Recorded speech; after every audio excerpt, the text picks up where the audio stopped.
Da-da-da-da-da. Put it in speaker view. I have to wait till this goes first. And Wendy, you're going to record it. Hit the record button. Good idea. Wendy. Yeah.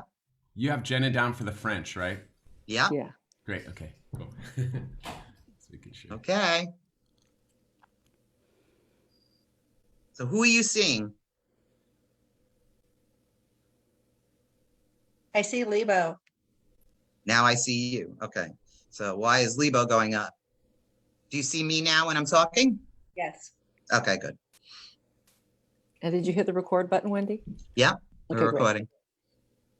Are we live? Someone needs to tell me. Yes, we are. I can see us on Deadheadland. Great. All right. We are live. Hag Sameach, everybody. Welcome. It's so good to be with you all. This is the 7th annual Terrapin Seder. We have been doing this in person at Terrapin Crossroads for the past 7 years, and it's so good to be able to do this in the virtual realms this year because I feel like we need it more than ever. My name is Jeanette Ferber, for those of you who don't know me. I've been helping to lead these Seders at Terrapin since our first one back in 2014. And it's always such an honor and so much fun to get together with our community of musicians and fans. And it's been a really beautiful experience every year. So we're excited that everyone can be here in the internet land and in reaching such a wider audience all across the country and maybe some other countries too. So I just want to say that it's a really difficult time for the planet and for our country and for a lot of us, having to change our lives in ways that we haven't before, and having people we know being sick and having so many people so seriously ill and dying. It's a really challenging time. So it's important to acknowledge that. And also, I want to acknowledge that it's really joyful to be able to also gather like this and that we have the technology to do that because it's really, really amazing. So here we are. We're going to start off with our customary opening song in just a moment. I first want to just take this moment to honor and acknowledge our ancestors, without whom we, of course, would not be here today. And it's with so much gratitude to them that we keep this tradition of Passover alive. And we invite their loving presence to be with us during this Seder ritual. I also want to honor and acknowledge the first peoples of this land where I am here in the East Bay in Alameda, California. It's the Ohlone tribe, Native Americans, and with so much respect for their ways of life, of being more in harmony with nature, and that we strive this Passover to bring that more into our earth and loving and honoring our Mother Earth more and more deeply with these rituals and going forward in our lives. So we are going to start out how we always do with the song My Sisters and Brothers, who Jerry used to do, as we all know. I'm going to kick it off and then hand it over to my dear friends and musical compatriots, Dan Lebowitz, who you all know from ALO. And I just want to acknowledge Dan and his amazing wife, Jenna, who were really instrumental in having this happen again this year. It's always great to do this with them. Such a light, both of them, such a light, the whole family. And also our good friend, Jordan Feinstein is going to be helping out with this one. And Jordan's always, if people ever go to the Hanukkah menorah lighting in Union Square in San Francisco every year, Jordan and his band always kick that off. It's the Bill Graham menorah. Bill was a huge, as we know, Bill, great promoter of the Dead and producer extraordinaire who is definitely with us in spirit tonight. He was hugely involved with Chabad in San Francisco.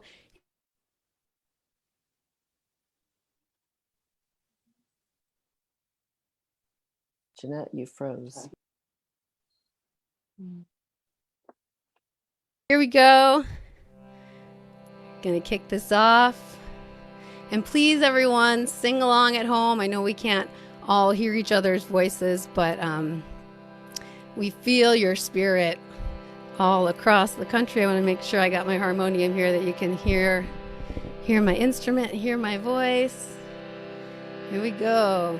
I want to say to my sisters and my brothers, keep the faith when the storm flies and the wind blows. Go on at a steady pace. When the battle is fought and the victory's won, we can all shout together, we have overcome. We'll talk to the Father in the Son when we make it to the promised land. Let's hear your voices. We walk together, little children. No, we don't ever have to worry. Through this world of trouble, we gotta love one another. So let us take our fellow man by the hand and try to help him to understand that we will all be together forever and ever when we make it to the promised land.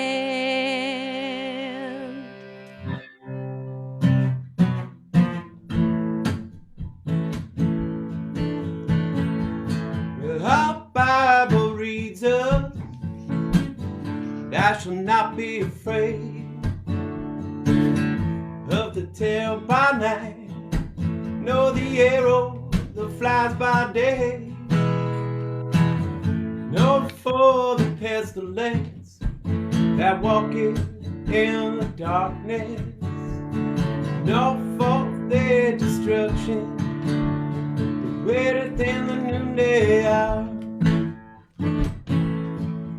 Well, if we walk together, little children, we don't ever have to hurry through this world of trouble. We got to love one another, so let us take a fellow man by the hand, try to help him to understand. We can all be together forever and ever when we make it to the promised land.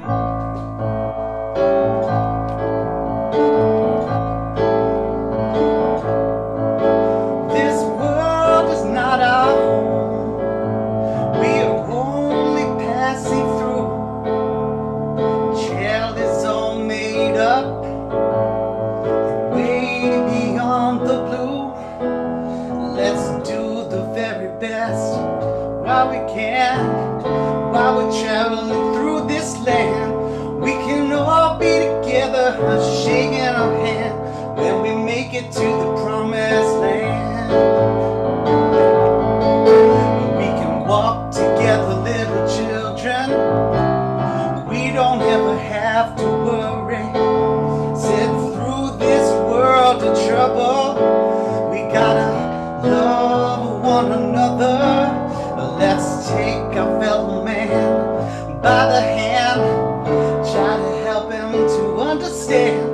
We can all be together forever and ever when we make it to the promised land.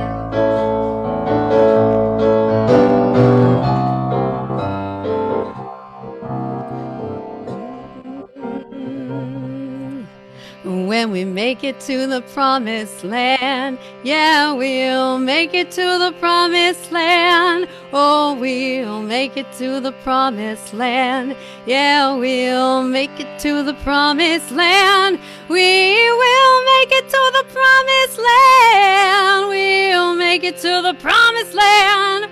Oh, we will all be together forever and ever when we make it to the promised land.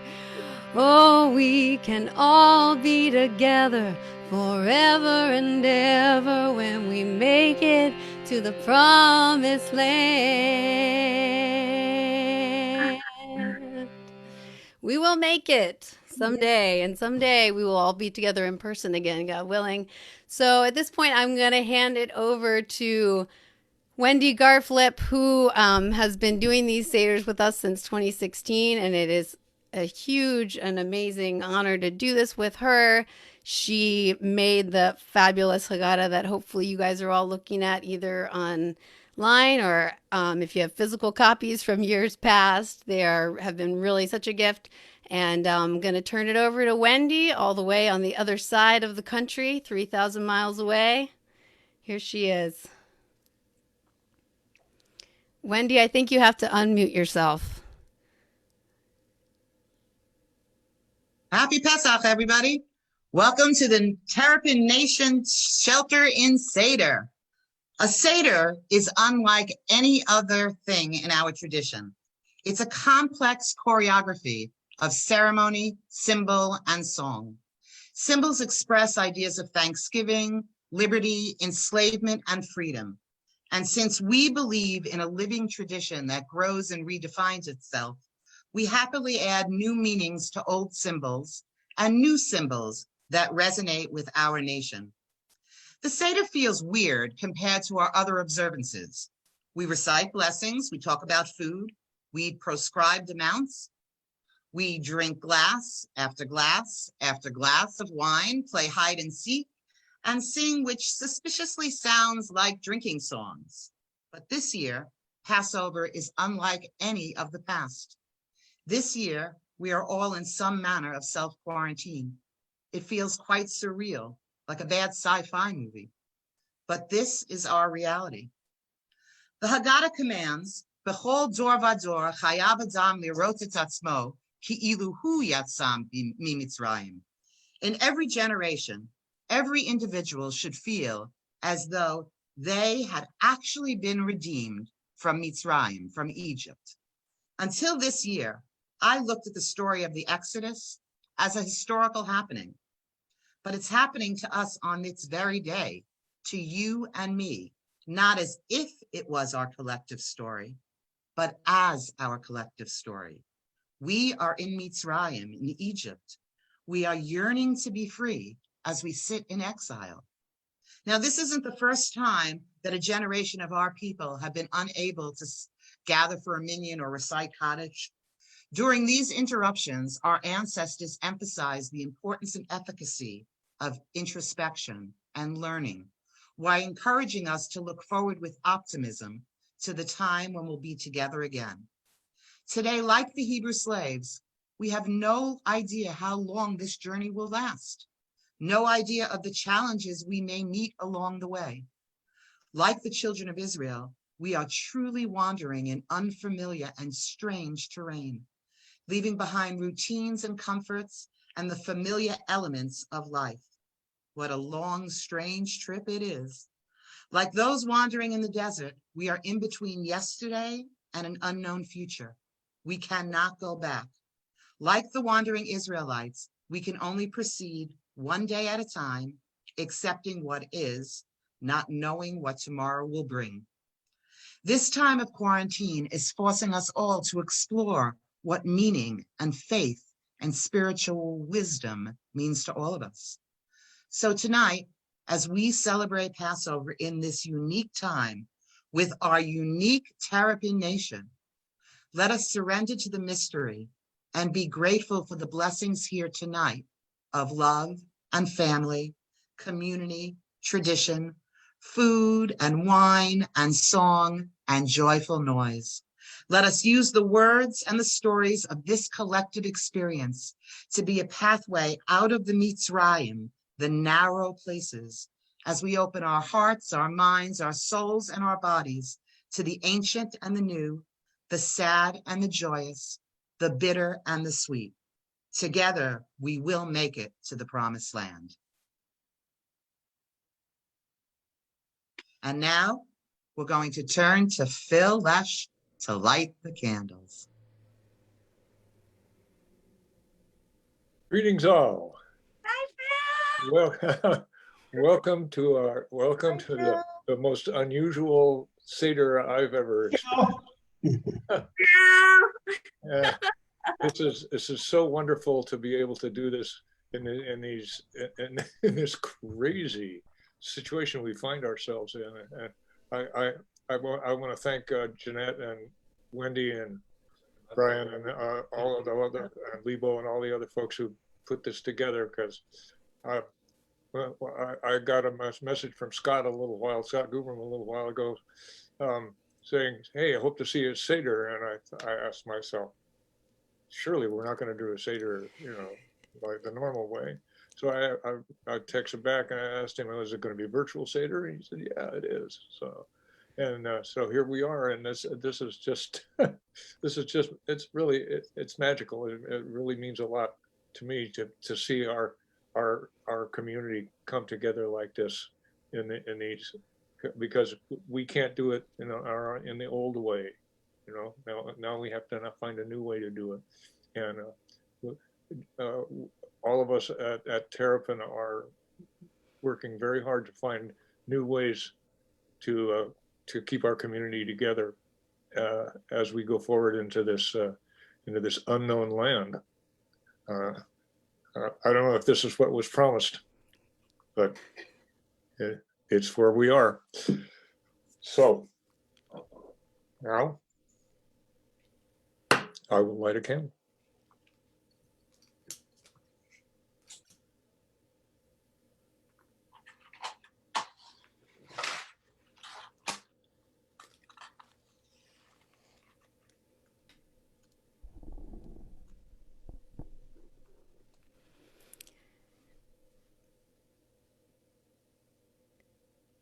Thank you so much, Phil.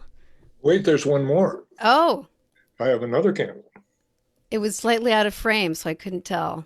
Thank you so much for being here, by the way. And you're the one who brought us all together in the first place, and it's really... I wouldn't miss this for anything. Thank you, Phil. All right. See, it looks Beautiful. We are lit, and we are now going to bless. If people have candles lit where they are, I want to invite everyone to bring in the beautiful flames of our Holy Day candles. Bring that light into our hearts. Bring in that light into the lives of all of our loved ones, and bring it in further, sending it out into the whole world. The light is really just so important right now in this time of darkness, to hold in our hearts, hold in that light of faith, and let it fill our hearts and warm our hearts at this time. And we will say the blessing together. Baruch atah Adonai Eloheinu melech haolam asher kitshanu b'mitzvotav v'tzivanu להדליך נר של יום טוב. Amen. Amen. The soul of a person is the candle of God. Like a human soul, flames must breathe, change, grow, strive against the darkness, and ultimately fade away. Thus, the flickering of candlelight helps to remind us of the precious fragility of our life and the lives of our loved ones, life that must be embraced and cherished at all times. So with those words that really emphasize the preciousness of human life, I invite you just to close your eyes for a moment and reflect on that. The dark against the light, the fragility of human life, which has a certain poignancy now that it never did before for us, possibly. And maybe taking in a very slow, deep breath to hold all that's present in this moment, the dark and the light, the pain of what we're all experiencing, and also the possibility of what comes next, of what might be new. And feeling what we often don't get a chance to feel is this sense of connection to everybody on the planet. That in spite of going through this dark, heavy situation, this plight, our current condition, joins us all. And so we're at this rare moment where we've all shared in an experience. And then also to reflect on the miracle of what's happening in this moment, of people all across the globe tuning in to celebrate this holy day, which is about suffering but freedom from it, which is about pain and also love, which is about darkness as well as light. So maybe allowing our hearts to feel a little bit opened and touched by those opposites, the dark and the light, the pain and the beauty.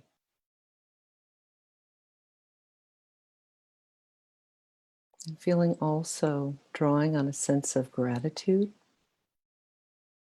to be here now and have this opportunity to celebrate together.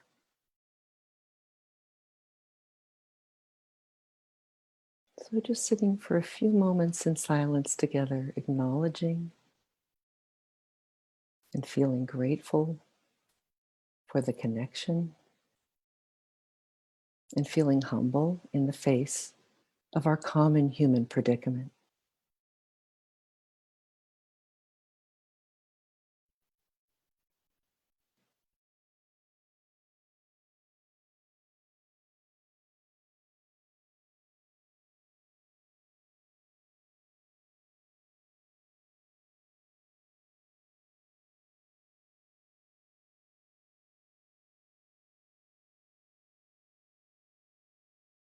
And considering for a moment all of us who are sitting here on screen, who are tuning in from all over the world, who are celebrating in homes across the planet. All of our good intentions, our hearts like golden lights, connecting us like a beautiful golden web, embracing the planet. We will get by. We will survive.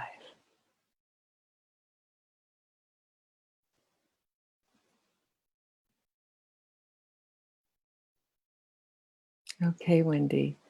Wendy, you're muted. Yay.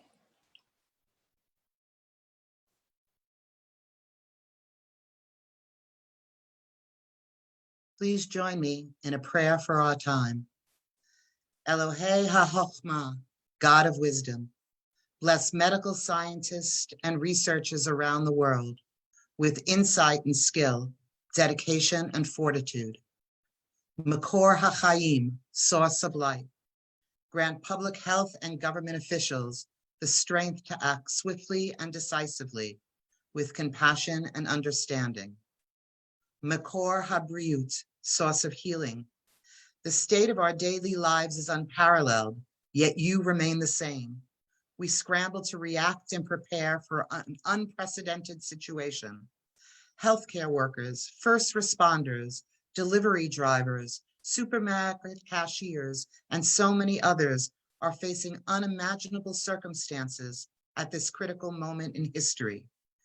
Turn your face towards these brave individuals who continue to go to work to fight the pandemic, facing a difficult and scary daily reality. Grant them and their families health and healing.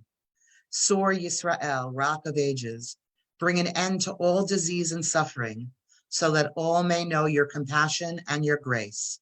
Baruch atah Adonai, healer of flesh, maker of wonders. Amen.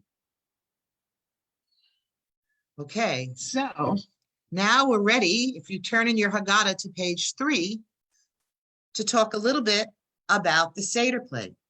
Symbols are a very important part of the Seder experience. And on our Terrapin Nation Seder plate, we have old symbols and new symbols. Karpas The parsley, or the green vegetable, is there to help us remember the spring, because the Exodus happens in the spring, and we think of rebirth and renewal. Charoset is the combination of fruit and nuts, wine and cinnamon, made into a paste to represent the mortar that we used to build the pyramids and storehouses in Mitzrayim. Maror, the bitter herb, often horseradish, is to remind us of the bitterness of our lives in slavery. And this is a nice, I think I gotta change the background. Give me a second.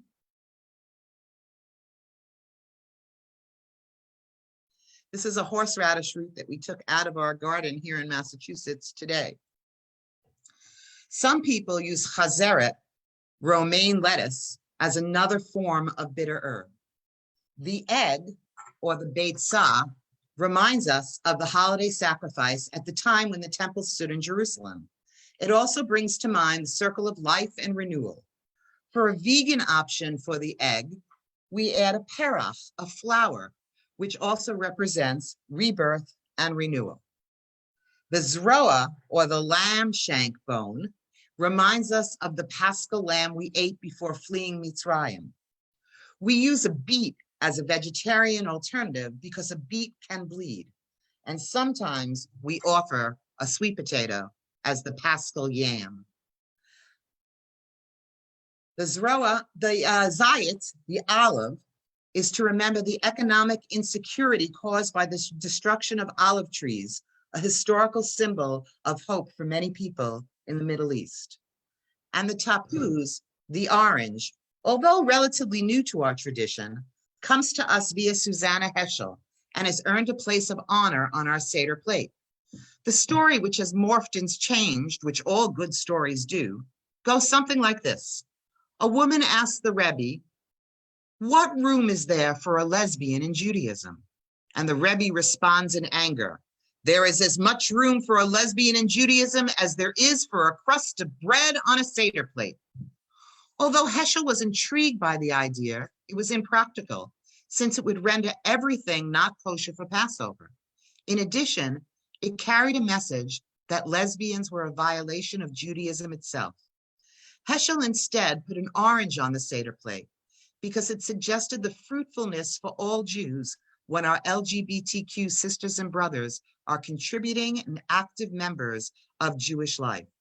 The symbolism has grown to include all people who feel marginalized.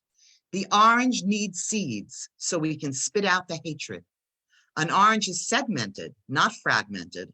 Like our community, we need each segment to form a whole. Our newest symbol, which we added last year at our annual Seders at Terrapin Crossroad, is a smooth stone in response to an unprecedented rise in anti-Semitism and hate crimes. Last year, right before Passover, the Jewish cemetery in the community where I work, Fall River, Massachusetts, was desecrated. 36 stones were either, some of them dating back into the 1800s, were either toppled or marked with graffiti. When I wandered helplessly through the cemetery with a bent head and free-flowing tears, I saw a smooth stone and picked it up and laid it on the desecrated grave. It is a Jewish custom to place a stone on the headstone of a loved one when visiting a cemetery.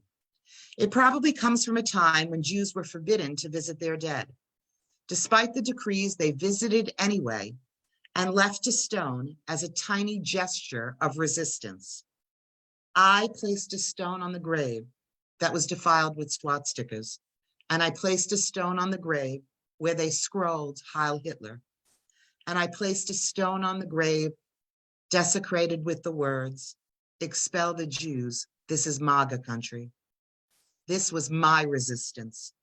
So as we add the smooth stone to our tradition, let us remember that the small acts of resistance against hatred and bias of all kinds will help us repair our world. This year, I would like to add an additional symbol to our Seder plate. As our family, like many families throughout the world, conducted our Seders this year via Zoom, I was struck by the idea of so many people being connected via this technology. It was clear that we were linked through Zoom, but also through the invisible ties of friends and family. How are we all connected? Asked one of the children when seeing so many faces on the screen. And to her, we answered, we are all connected by love. Although we cannot see the links on the chain that connect us, we know that the unbroken chain of friends and family and community links us all. So today, I place an unbroken chain on our Terrapin Nation Seder plate. As we listen for the secret and search for the sound this Pesach, let us all endeavor to be the unbroken chain of you and me. We'll continue our Haggadah on page 4. Long ago, at this season, our people set out on a journey. Our Seder serves as the tangible reminder of our passage from slavery to freedom, from dark to light. Passover Seders are intentionally packed with moments that are different from our typical holiday meal. The rituals of the Seder prompt us to inquiry. We ask questions regardless of whether or not we know or think we know the answers. Questioning is a sign of freedom, proof that we are free to investigate, to analyze, to satisfy our intellectual curiosity. On such a night like this, Israel went forth from degradation to joy. We gave thanks for the liberation of days gone by, and we pray for all who are still bound. Adonai, may all who hunger come to rejoice in a new Passover. Let all the human family sit at your table, sharing the wine of deliverance and eating the bread of freedom. Freedom from bondage and freedom from oppression. Freedom from hunger and freedom from want. Freedom from hatred and freedom from fear. Freedom to think and freedom to speak. Freedom to teach and freedom to learn. Freedom to love and freedom to share. Freedom to hope and freedom to rejoice. And freedom to dance. Soon in our days at Terrapin, amen.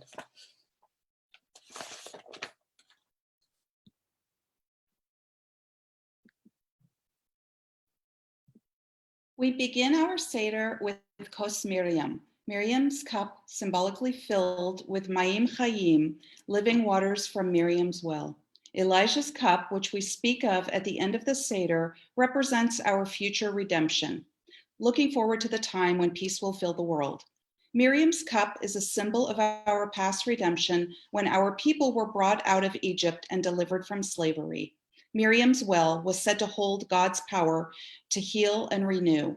It is said that Miriam's well followed her throughout the journey, providing living waters when our people wandered through the desert on their way to the promised land. It became a special source of transformation for a people seeking to leave slavery behind them and form a new identity. Throughout our journey, we have sought to rediscover these living waters for ourselves. We remember the sustenance and renewal of God's gift to Miriam by partaking of a clear glass of water, a reminder of the living waters of Miriam's well. Let us remember that we are still on the journey, just as God delivered Miriam and her people, sustained them in the desert, and transformed them until they became a new people. So may we be delivered, sustained, and transformed on our own journey to a stronger sense of ourselves as individuals, as one people. Let us drink from the cup of Miriam to nourish us and give us inspiration as we embark on our journey. Let all the women fill the cup of Miriam with water from our own glasses, so that our daughters may continue to draw from the strength and wisdom of our heritage.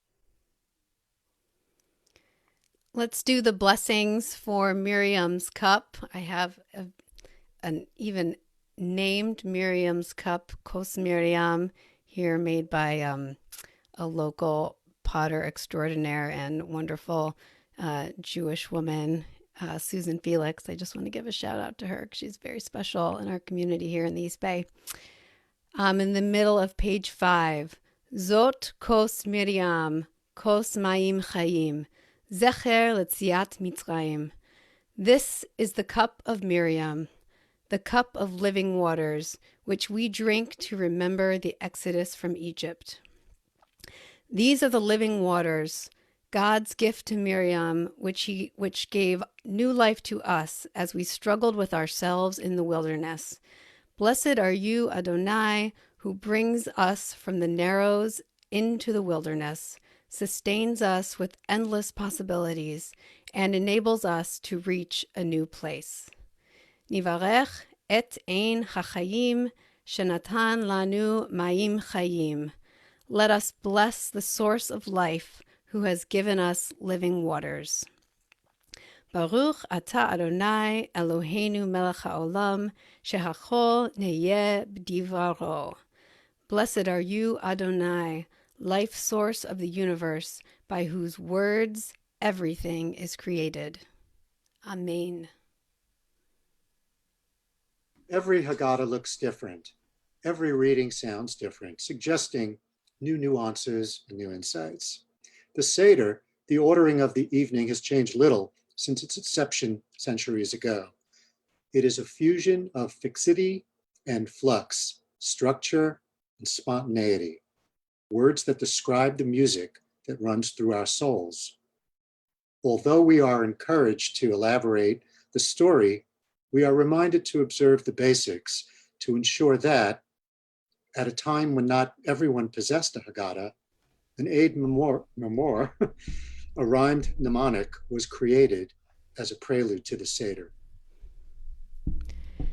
So since we're deadheads here, our mnemonic that we use to sing the Seder order is a song you all know. I've got Lebo here on my screen, and I know there's kind of a glare, so God willing you can see him, but I know you're going to be able to hear him because I think I have the audio pretty good. So we got Lebo, and I'm going to sing along, and please all sing along at home. It's on this page of the Haggadah with these beautiful leaves, page 6. And let me just cue this guy up. Oops.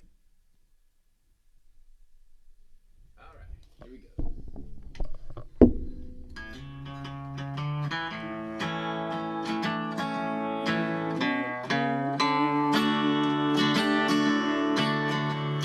Everybody get ready.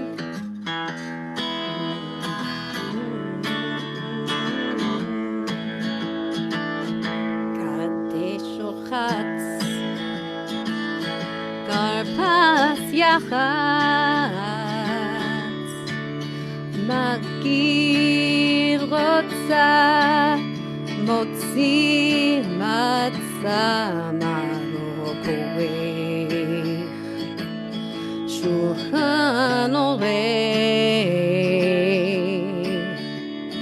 zafun barech halel nirtza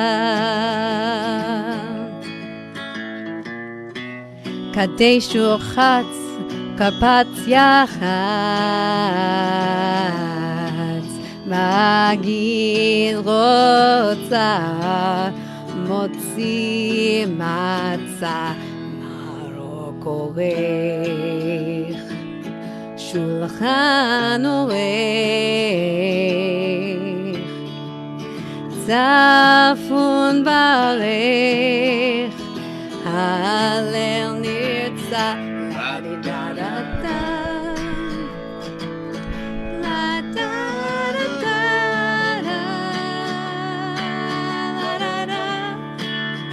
la-da-da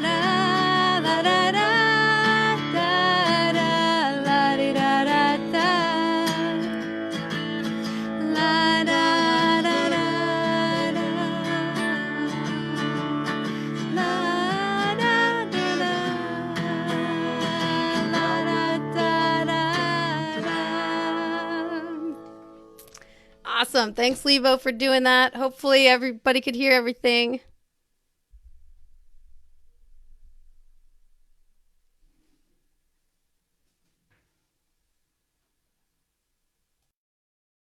Brian, are you going to lead us in Kiddush? It's time to fill your cup with wine. Sorry, if it's thought not my mute already was off. filled. All right. So everybody, to show that we are free people, we pour 4 cups of wine for each other. No one pouring his or own cup. Of course, if you're all by yourself, we have to make compromises, and so it's okay. We're with each other, and we're pouring the cup for you from our heart. Let's put it that way. We sanctify this gathering with this first cup of wine. So if you have some wine, some grape juice, something rather, get a cup poured and ready. I've got the good stuff here. And please join along with me. Baruch atah Adonai Eloheinu melech haolam borei pari hagafen. We are thankful to you. Here, let me open my page.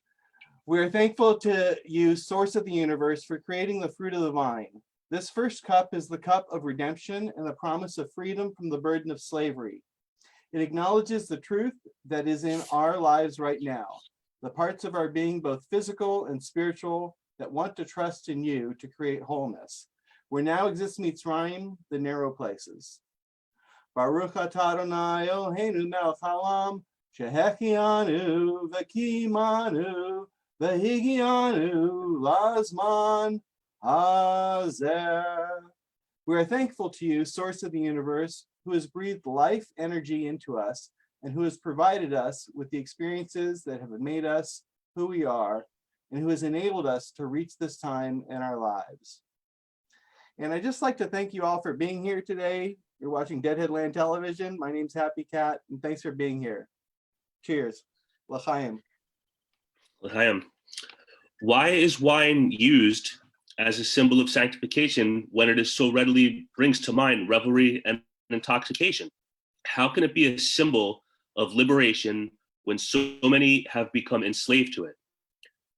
The point is that no object is intrinsically good or intrinsically bad. Its nature is determined by the way we use it or misuse it.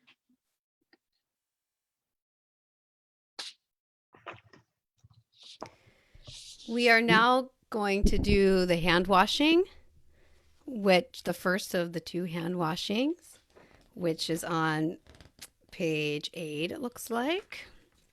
The ritual of the hand washing, which I feel like takes on way new meanings this year because we're all so accustomed to washing our hands as a really important part of our lives that we do so many times. And it just occurred to me that in the past, it never made sense to me. Like, why are we washing our hands twice during the Seder? Like, isn't once enough? And now it's like, 15 times a day doesn't always feel like enough. So certainly this ritual means so much, and it's an opportunity for us to think about the things in our lives that we wish to wash away for the coming year, things that we want to cleanse ourselves of. So if you have things to wash with, which really all you need is a bowl and a cup with some water in it to pour over your hands. And customarily, if someone else is with you, have that other person pour it over your hands. And while you do the washing, think about those things that you want to free yourself from. And it's a good opportunity to really reflect on the things that you're ready to let go of for the coming year.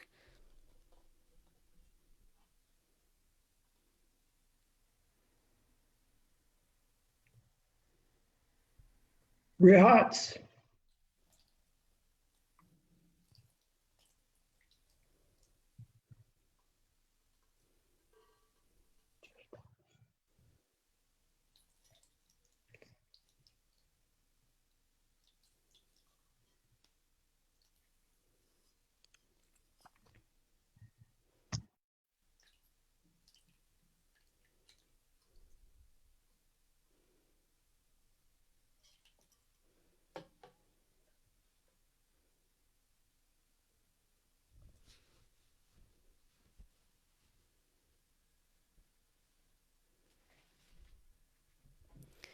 I think we had Doug there for a moment. Doug Clifton was going to read this poem, but if we lost you, Doug, I will read it. I can read it. Okay, please do.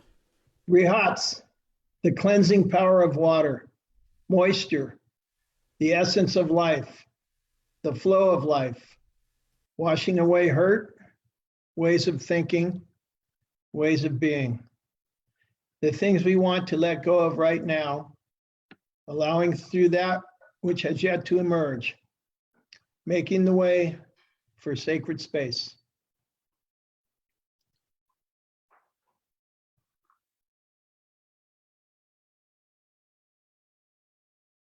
We continue on the top of page 9 with Alex. In ancient times, our people were farmers and shepherds. In this festive season, we are meant to feel a connection with the food we eat from the land and to remember that we are surrounded by blessings and miracles no less majestic than those our ancestors witnessed thousands of years ago. Spring reminds us that we are again given, oh, I'm not up there. Am I up there? No. Given a chance, for renewal, a new chance to create peace and goodness in the world. We dip karpas greens to symbolize this renewal. The salt water symbolizes the bitter tears shed in slavery. On the national level, we lay dormant in slavery until our desire for freedom was awakened. We left Egypt in the springtime. On the individual level, liberation is often experienced as a gift of new options, a sudden expansion of possibilities. However, the fresh taste of newfound freedom, symbolized by the karpas, is still mingled with memories of bitterness, the salt water of tears. If you have parsley, take it and you can say the blessing with me.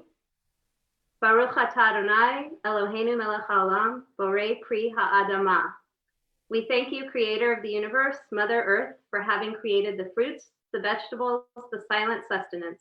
We thank you for providing us with the support and nourishment required in births and new beginnings.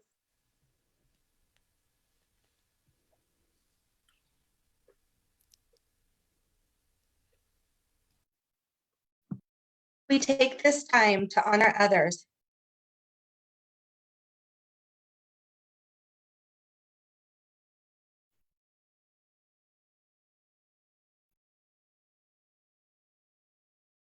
Christine, you with us? Yes, can you hear Go me? ahead. Yeah, go ahead. We take this time to honor others who travel with us from other faiths and cultural traditions. We acknowledge the fact that they bring a new perspective to our lives and a legacy of their own that enriches ours. We are grateful for the growth that they have experienced because they are in our lives. As a plant bursts forth with new energy to bloom, so too we recognize that at this time in our history, we're blossoming in different ways. As the garden needs tending, so too do our relationships, weeding out all that is not necessary and loving. We make room for the fresh insight and respect.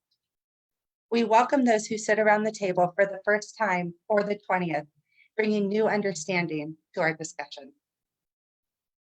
Thank you. We're going to continue our Seder on page 12 for Yachatz. I have here my matzah cover. It has 3 sections, and I'm going to reach inside for the middle matzah. And in Massachusetts, we had a little problem getting matzah, so here's some home-baked matzah that we had to make do with in the age of COVID. We're going to break the matzah in half, and part we're going to put back, and the other half we're going to put aside for the afikomen. Now, if we were all together, we would pass the afikomen on to someone to hide it so that the children can then find it, because we cannot end the Seder until we each have a taste of the afikomen. But since we have a whole new way of doing Passover this year, right before we get to the music at the mealtime, we are going to issue an afikomen challenge, and the first 3 people that respond to the afikomen challenge will receive their traditional afikomen gift of a Deadheadland t-shirt. Isn't that a traditional afikomen gift? So why do we break the middle matzah, a symbol of the skimpy fare upon which we subsisted as slaves? Matzah is broken in half to dramatize its pitiful inadequacies. Breaking bread also signifies hospitality, and we're about to invite the needy and the hungry to eat with us and to share with us. Lehem oni bread of affliction, bread for slaves, fears of physical extinction, stuckness, closed hearts, constrained souls. Afikomen, remembrance of the Passover sacrifice, then meat, now matzah, a taste to remember, the new taste of freedom, a nation being birthed, a neshama expanding its boundaries, hearts opening, rituals revived, renewed, relived.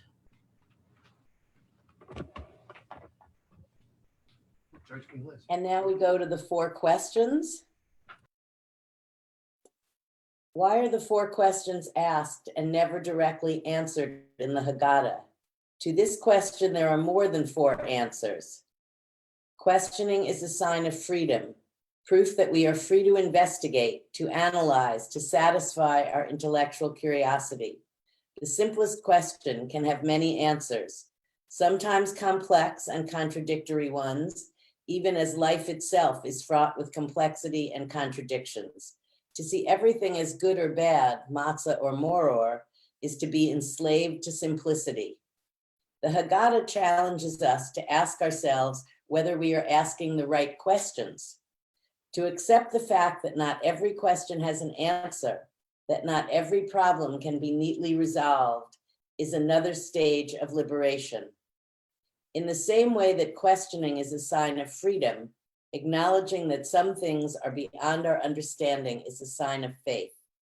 When we find the answers for ourselves, we find ourselves experiencing and understanding the true meaning of the Exodus. Hi, everybody. Estelle, right here, my 10-year-old daughter is going to read the 4 questions for you.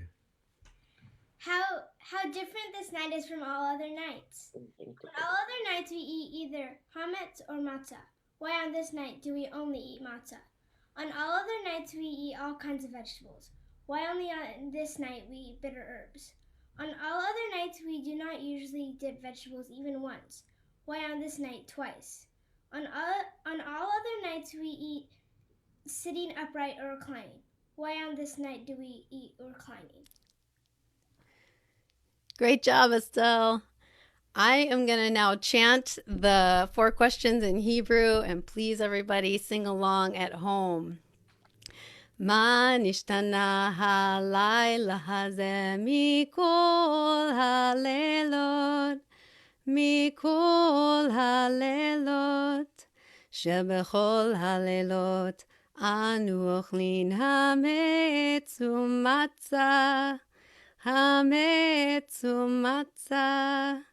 Halayla hazeh kulo matzah. Halayla hazeh kulo matzah. Shebechol halelot anu ochlin she'ar yirakot, she'ar yirakot. Halayla hazeh maror, maror. Halayla hazeh maror, maror. Shebechol halelot ein anu matbilim afilu pa'am achat, afilu pa'am achat.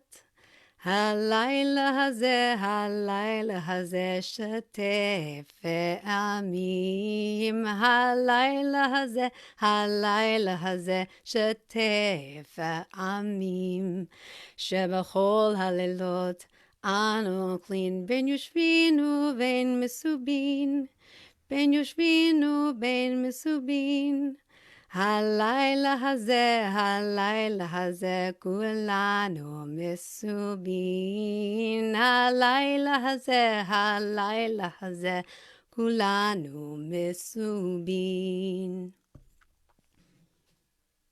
The goal of the Pesach Haggadah is to encourage us and future generations to discuss the journey from slavery to freedom. We ask 4 questions, but the questions should be understood by all participants. So we offer a plethora of versions to hopefully suit all who are in attendance. We'll start off with the 4 questions in French. Jenna.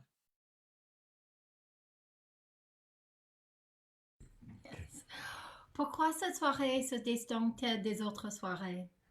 Tous les autres soirs, nous pouvons manger du pain lèvre ou du pain azim. Ce soir, seulement du pain azim. Thank you. And now, Evan, give us some Shakespearean 4 questions.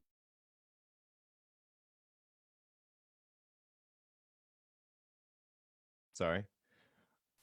Can you hear me? All right. We look from friend to friend and talk of them. Why dark of night is different to us on this occasion, such things that bring us here. When time is of the norm, we eat the bread that riles like Apollo in the morn. Or else we will fill our plates without the chance that yeast shall work its physic on our food. But this night just the latter doth suffice. And Ellen, what happens when you're a lawyer and you ask the 4 questions? Oh, well, why is this night defined as that period of time commencing at sundown according to readily established almanac norms for sunrise and sundown, and continuing until sunrise according to said established norms, different or unlike in substantive and material ways from all other nights as defined here and above? And Erica, can we have a little Valley Girl 4 questions? Oh my God, okay. Like, why is this night totally different from all other nights? It's like the rest of the time we eat this really fattening like bread or crackers, but just like tonight we eat only this gnarly stuff, which is like, again, because it's faster and I have to like get my nails done. But like the rest of the time, it's like we eat any kind of salad we want, but like tonight we only eat like gross bitter stuff that brings tears to your eyes and it like ruins your mascara. It's like, gag me. And it's like all year you put your vegetables in the avocado dip once, but like tonight it's like total greed. You do it as many times as you want. It's like all years it's really gross because you have to sit up like straight because your parents said so, and it's like you're only there in the first place because they wouldn't have let you go out with that guy because he's like from Van Nuys and you're from Encino and yada yada yada. But tonight is awesome because you can like sit up or you can like lounge or do anything you want for sure. And like, isn't that great? Totally. And Scoobs, can you give us some Klingon 4 questions? Hi, everybody. I'm going to try. Katal ram plam vo hach latal ram. Vaj kastavlus blachul hach ram walaba wejna negosmo vado walog ram negosmo ma halo valach hach ram bathach charge so ma chametz esh matzah. Ram matzah ne sop ma, vaj laf hach ram sop ma na la ram maror, kostivlis ladel hach ram sop et sitting jelef blue op coat ach ram hach coat ma.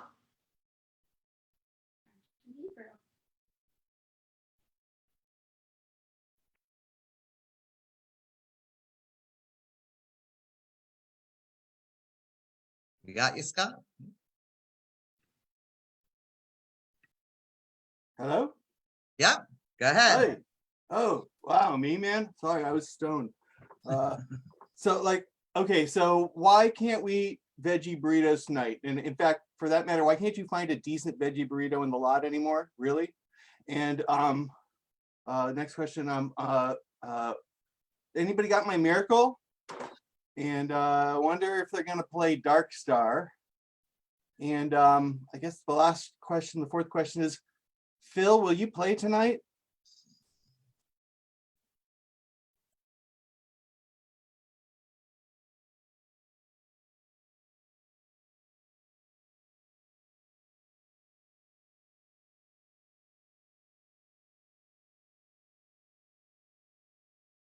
You're muted, Wendy.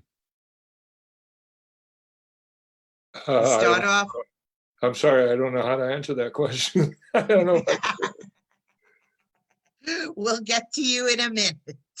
So Dana's going to take over reading on the top of page 14. We were slaves to Pharaoh and Mitzrayim. Now we are free. We were slaves to Pharaoh and Mitzrayim, but Adonai brought us forth with a mighty hand and with an outstretched arm. And if the Holy One had not taken our ancestors out of Mitzrayim, then we and our children and our children's children would still be enslaved to Pharaoh and Mitzrayim. Now, even if all of us were scholars, even if all of us were sages, even if all of us were elders, even if all of us were learned, it would still be our duty to tell the story of the Exodus from Mitzrayim. Moreover, whoever elaborates upon the story of the Exodus deserves praise. This year, we will pay extra attention to the stories of those who remain enslaved today. America was born with the congenital disease of slavery, and legal or not, it has never left us. Today, we are still conflicted about our slave past and its ugly aftermath. We study it, lament it, and argue it as a haunting presence from our dark history.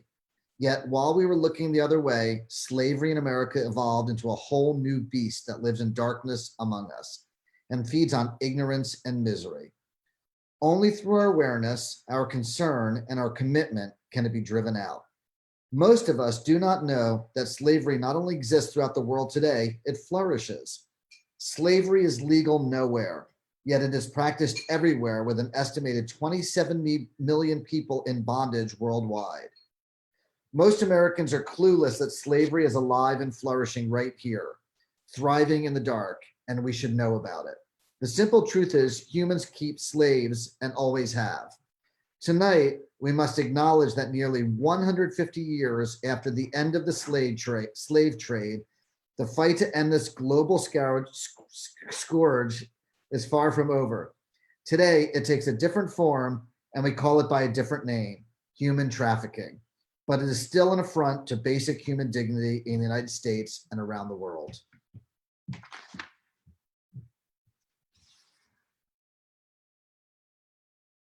We are slaves because today, around the world, there remain people in chains, and no one can be truly free while others are in chains. We are slaves because freedom means more than broken chains. Where there is poverty and hunger and homelessness, there is no freedom. Where there is prejudice and bigotry and discrimination, there is no freedom. Where there is violence and torture and war, there is no freedom. And where each of us is less than he or she or they might be, we are not yet free. Where any of us fail to use our freedom to make others free, we are not yet free. If these things are so, who among us can say that he or she or they is free? Therefore, when we say that this year we are slaves, but that next year we shall be free, we make a pledge that it will be so. Every year we come closer, while acknowledging that the road to freedom is not an easy one. Thank you. And now we're ready for the story. I'll turn the Seder over to Phil. Hi. Okay, here we go. Jacob and his children had arrived in Mitzrayim to be close to Joseph, who was second in command to Pharaoh, and with his ingenuity had saved the people of Mitzrayim, and by extension, those from neighboring countries from death by famine. Jacob and his children were settled in the city of Goshen and prospered wonderfully. Their numbers grew and grew. As long as Jacob's sons were alive, the Israelites were accorded honor and respect. But after the death of Joseph, there arose a new king in Mitzrayim who knew not Joseph. Some commentaries say chose not to know Joseph. And he said to his people, behold, the Israelites are more and mightier than we. Come, let us deal wisely with them, lest they multiply. Pharaoh's way of dealing with the Jewish problem was to enslave the Jews. They were forced into backbreaking labor, compelled to build cities of treasure houses for Pharaoh. But still, to Pharaoh's eyes, the Jews continued to multiply at a frightening pace. To put a stop to this, Pharaoh summoned the Jewish midwives, Shiphrah and Puah, and commands them to kill all Jewish newborn males. This, he is certain, will put an end to the propagation of the race. When the midwives defy his order, he commands that they cast the newborn males into the Nile. His stargazers had predicted that the savior of the Jews would die through water, and Pharaoh hopes his plan will ensure an early death for any potential Jewish leader. Yocheved gives birth to a son. Because he is born 3 months early, she is able to conceal him for that amount of time. When she can no longer hide him, she builds a small waterproof cradle and puts her child on the bank of the Nile. The child's sister, Miriam, hides among the brush to watch the child. Pharaoh's daughter comes to bathe in the river when she sees the floating cradle. When she opens it and sees the weeping baby, she realizes that this is a Jewish child. But her compassion is aroused and she resolves to take the baby home. She names him Moses, he who was drawn from the water. Miriam approaches the princess and offers to find a wet nurse for the baby. When Pharaoh's daughter accepts, Miriam brings her Yocheved, whom Pharaoh's daughter hires to nurse and care for the child. When Moses grows older, he is returned to the palace where Pharaoh's daughter raises him like a son. As a young man, Moses leaves the palace and discovers the hardship of his brothers and sisters. He sees an Egyptian taskmaster beating a Hebrew slave and kills the Egyptian. The next day, he sees 2 Jews fighting. When he admonishes them, they threaten to reveal his deed of the previous day, and Moses is forced to flee to Midian. There he rescues Jethro's daughter, marries one of them, Zipporah, and becomes a shepherd of his father-in-law's flock.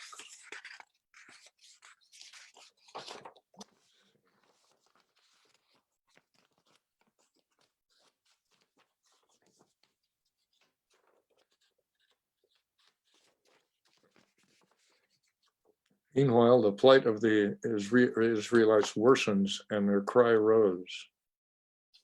Moses, shepherding his flock, comes upon a burning bush in which Adonai appears and tells him to go to Pharaoh and demand, "Let my people go." Moses objects, citing a speech defect, and Moses' brother Aaron is appointed to serve as his spokesman. In Mitzrayim, Moses and Aaron assembled the elders of Israel to tell them that the time of their freedom has come. The people believe, but Pharaoh refuses to let them go and intensifies their suffering. He increases the burden of labor, commanding the taskmasters to cease bringing the Israelites straw to make the bricks. Now they must go to the fields to collect the straw themselves, but maintain the same quota of brick production. Moses can no longer bear the pain of his brothers and sisters, and he turns to Adonai. Adonai self-reveals to Moses. Adonai promises to take the Israelites out of Mitzrayim, deliver them from enslavement, redeem them, and take them as Adonai's people, and then bring them to the land of their heritage. Then came the plagues. The death of the firstborn finally breaks Pharaoh's resistance, and he literally begs the Israelites to leave his land. They hastily depart, so hastily that there is no time for their dough to rise, so the only provisions they take along are unleavened. Soon after allowing the Israelites to depart, Pharaoh chases after them to force their return, and the Israelites find themselves trapped between Pharaoh's armies and the sea. Adonai tells Moses to raise his staff over the water. The sea splits to allow the Israelites to pass through, and then closes over the pursuing Egyptians. It is said that the Israelites entered Mitzrayim as a group of tribes and left Mitzrayim as one nation. Thank you, Phil. We'll Well, continue. There's more. Oh. As the Israelites became one through their journey in the desert, now more than ever, we need to become one in heart, one in song, one in spirit, and one in action as we build our Terrapin Nation into that unbroken chain that will connect us all as we work to repair our world. Thank you, Wendy. Thank you, Phil. And that was a beautiful reading. We'll move on to page 17 for Nika.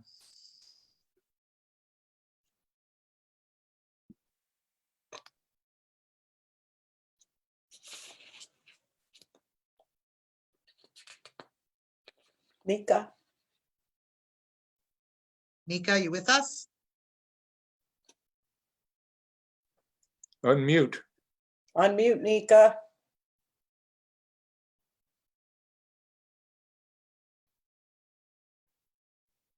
Nika, the mute button down in the lower left.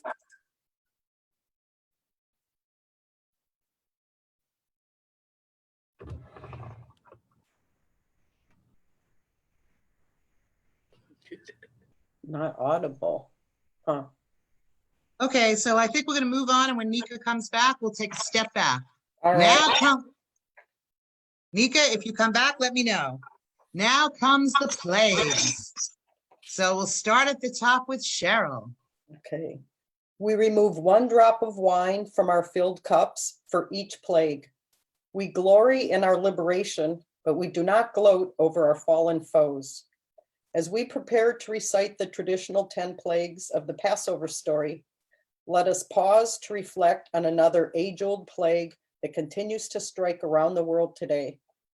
With tragic frequency, women and girls experience violence in their homes, schools, and streets. In the 21st century, 1/3 of all women worldwide will one day experience abuse at the hands of a parent, partner, spouse, or stranger. As we read the 10 plagues, it's traditional to spill drops of wine from our cups, representing our source for the suffering the Egyptians endured. This year, as these drops spread across our plates, let us turn our hearts towards the millions of women and girls around the world who suffer from the plague of gender-based violence. Each drop of wine we pour is hope and prayer that people will cast out the plagues that threaten everyone everywhere they are found, beginning in our own hearts. The making of war, the teaching of hate and violence, the despoilation of the earth, the perversion of justice and government, the fermenting of vice and crime, the neglect of human needs, the opposition of nations and people, the corruption of culture, the subjugation of science, learning, and human discourse, the erosion of freedoms.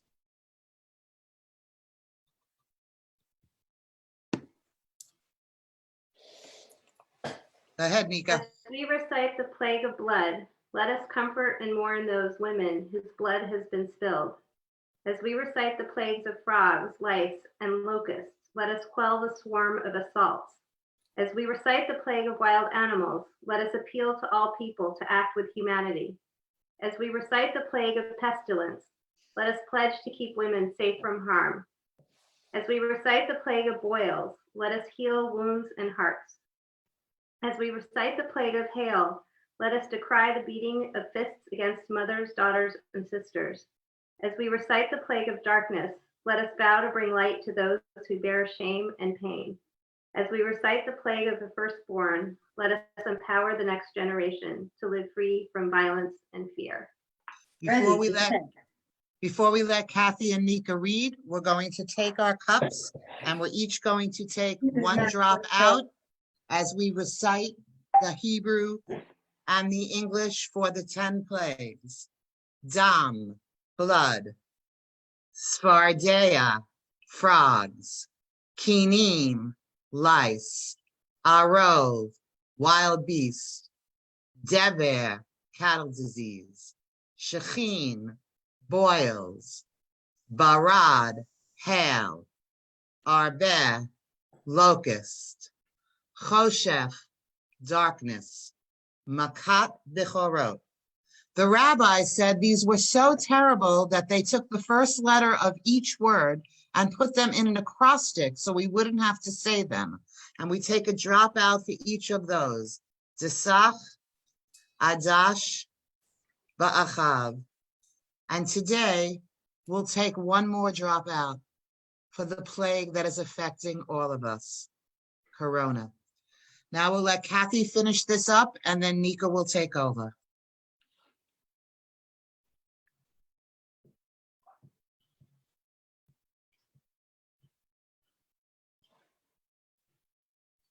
Okay, Nika, go ahead.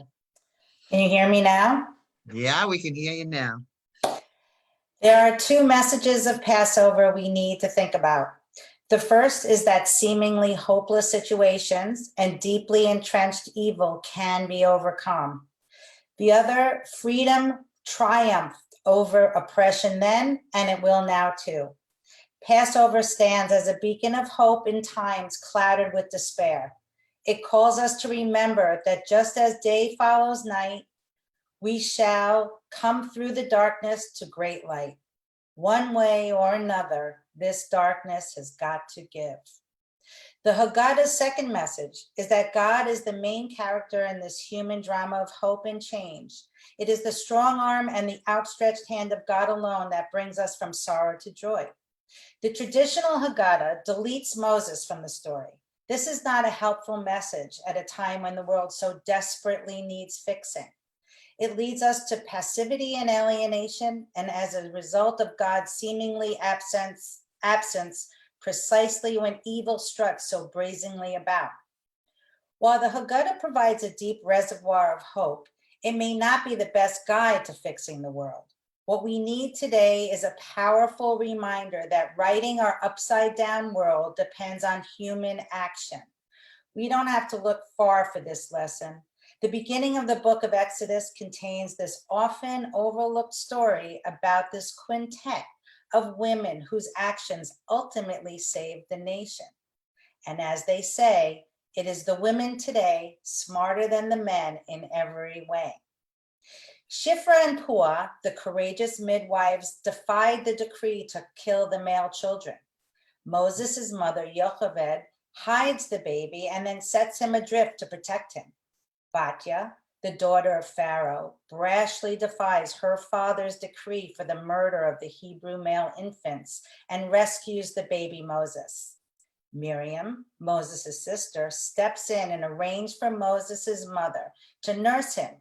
Raised in Pharaoh's palace, Moses grows up both as an insider and an outsider, the qualities required of a leader to shepherd people from one world to another, from slavery to freedom.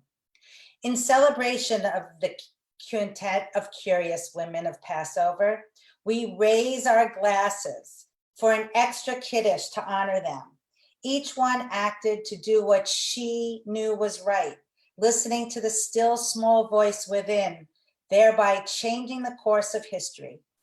This queue of exceptional women teaches us what we need to fix the world: decisive action while maintaining concern for others. Through their actions, Moses became the leader able to confront Pharaoh. Baruch atah Adonai Eloheinu melech haolam, Berei pri hagafen. We are thankful to you, source of life, for creating the fruit of the vine. This extra cup is the cup of nutrients, empathy, compassion, and strength. Amen.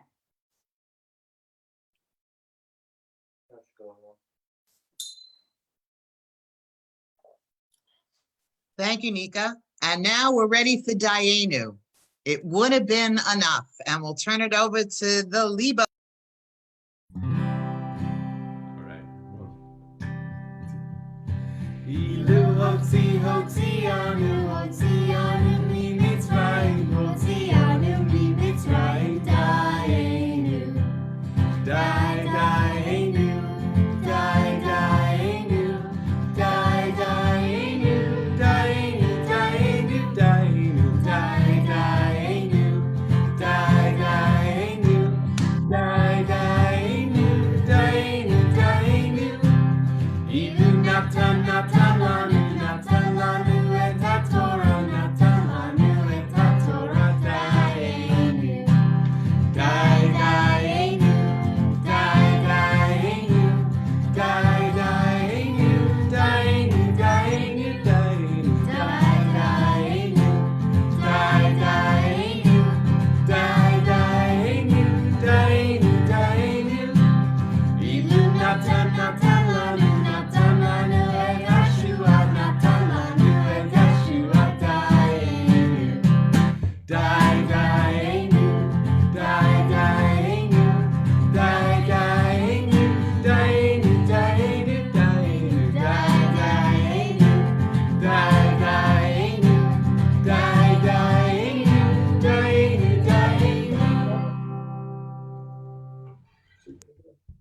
been enough. That was terrific. We'll now turn it over to Evan. Never mind. When all the workers of the world have jobs, have enough jobs and money, enjoy safe, healthy, and secure working conditions, and can take pride in their work. Dayenu. When the air, water, fellow creatures, and beautiful earth are protected for the benefit and enjoyment of all, and given priority over development for the sake of profit. Dayenu. When people of all ages, genders, sexual orientations, races, abilities, religions, cultures, and nations respect and appreciate one another. Dayenu. When food, Erica's son. shelter, and healthcare are accepted as human rights and are available to all. Dayenu. When all who seek welcome in this country are welcomed. Dayenu. When we open our hearts, no less our homes, to every refugee around the world until there are no more refugees. Dayenu. When young people's lives matter more than guns. Dayenu. If today each person could say, this year I worked as hard as I could toward collective action in response to collective injustice. Dayenu. Dayenu.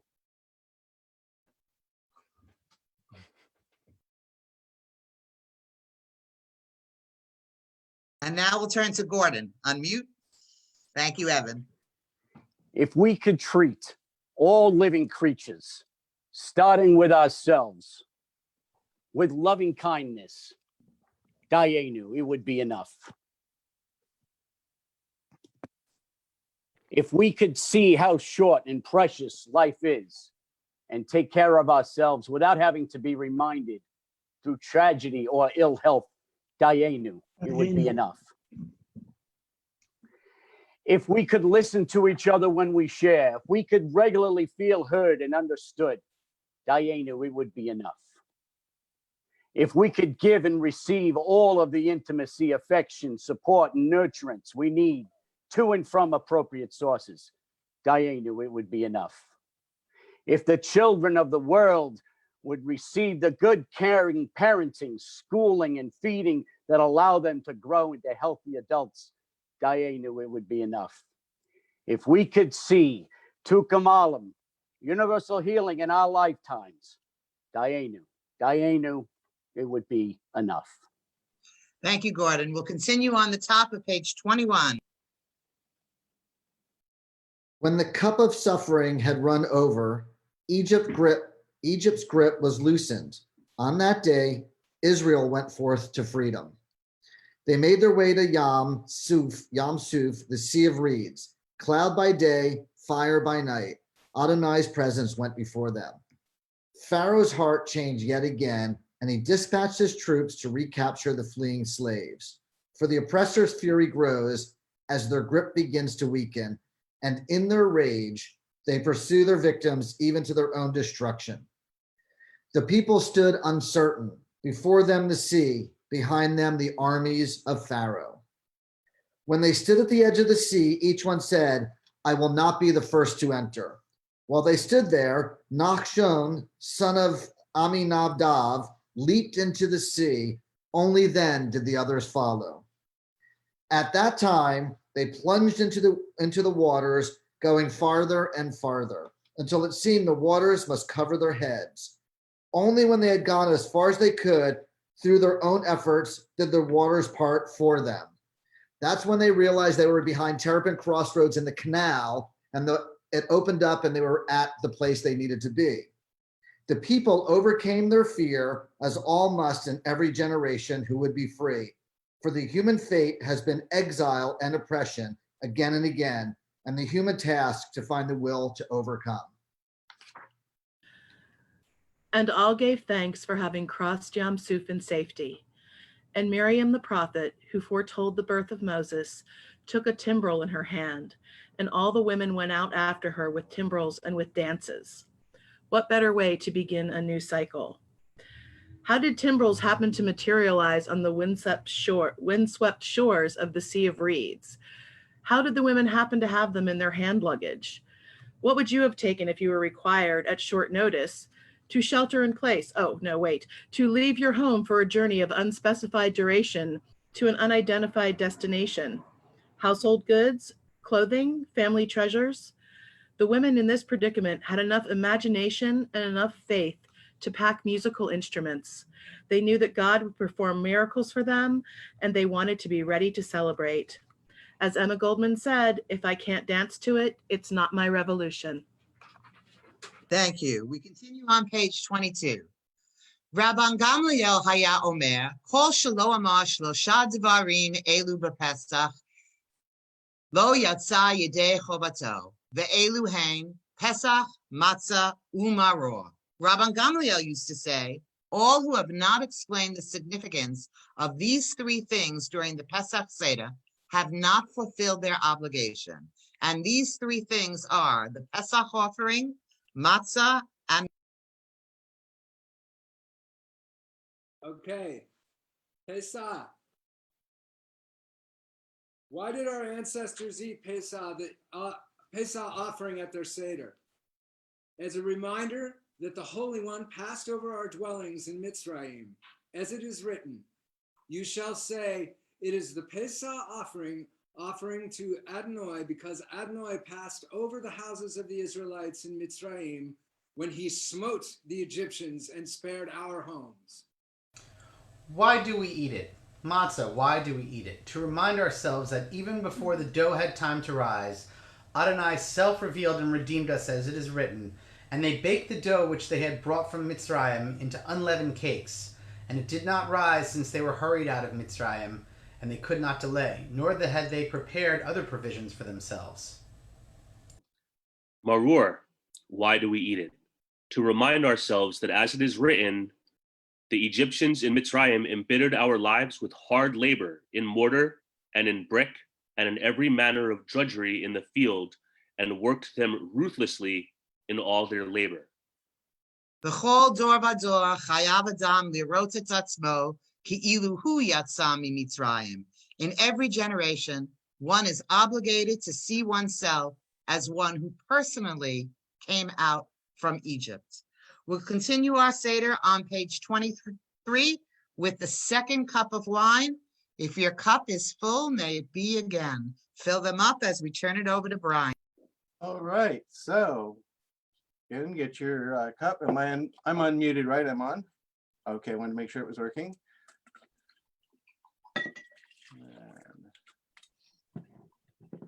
All righty. Baruch atah Adonai Eloheinu melech haolam borei pari hagafen. We are thankful to you, source of the universe, for creating the fruit of the vine. The second cup is the cup of deliverance from slavery, the cup devoted to us asking for what we need. And then am I doing the next part as well? No. Oh, yes. Okay, almost forgot that part. All right, the washing. And we're thankful to you, the source of the universe. We're washing our hands a second time. So if you got some Purell handy, you might, or something, you know, that might do. We're thankful to you, source of the universe, for sanctifying our lives through your mitzvot, commanding us to perform this ritual, washing of our hands. Baruch atah Adonai Eloheinu melech haolam asher kiddushana b'mitzvotav v'tzivanu al natlit ya'adin.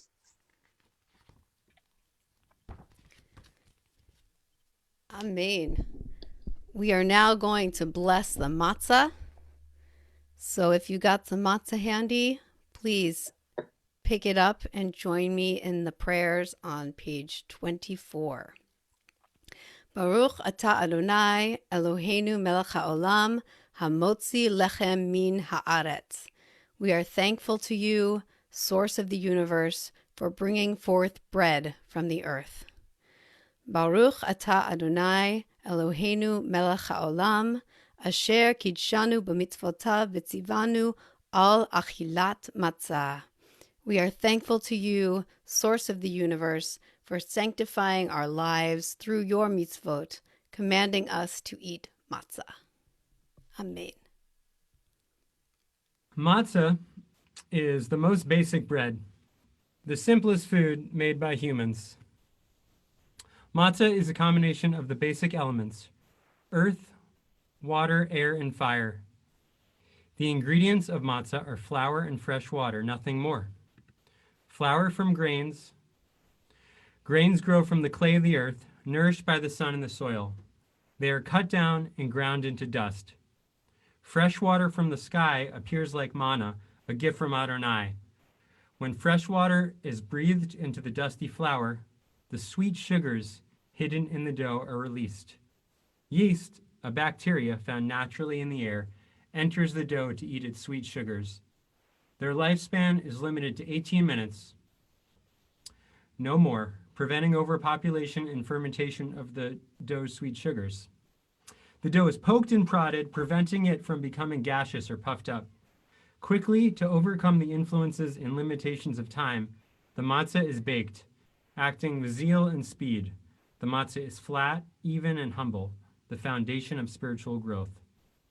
The words mitzvah and matzah are analogous. As it is said, when a mitzvah comes your way, do not allow it to ferment.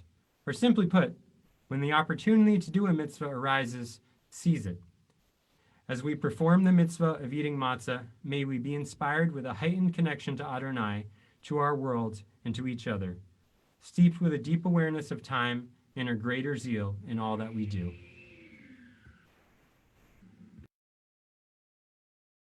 Matzah is both a reminder of our past and a symbol of our future. Matzah recalls our slavery and our triumph over tyranny. In our own generation, matzah has become a symbol of hope, urging us to speak for those who do not yet know freedom. We who celebrate Pesach commit ourselves to the continuing struggle against oppression. We become the voices for those locked within prison cells, for those exiled from their homes, their families, their communities. We who know freedom are the guardians of their ideas. And now we're going to bless the maror, the bitter herbs. Got some here on my Seder plate on the top of page 25. Baruch atah Adonai Eloheinu melech haolam asher kiddishanu b'mitzvotav v'tzivanu al achilat maror. We are thankful to you, source of the universe, for sanctifying our lives through your mitzvot, commanding us to eat maror. A meditation on maror. Personally, I cannot imagine Pesach without horseradish. Its combination of intense pleasure and pain makes a good analog for the bittersweet nature of our memories at Pesach. We remember good times with friends and family, often with those who are no longer with us or are far away.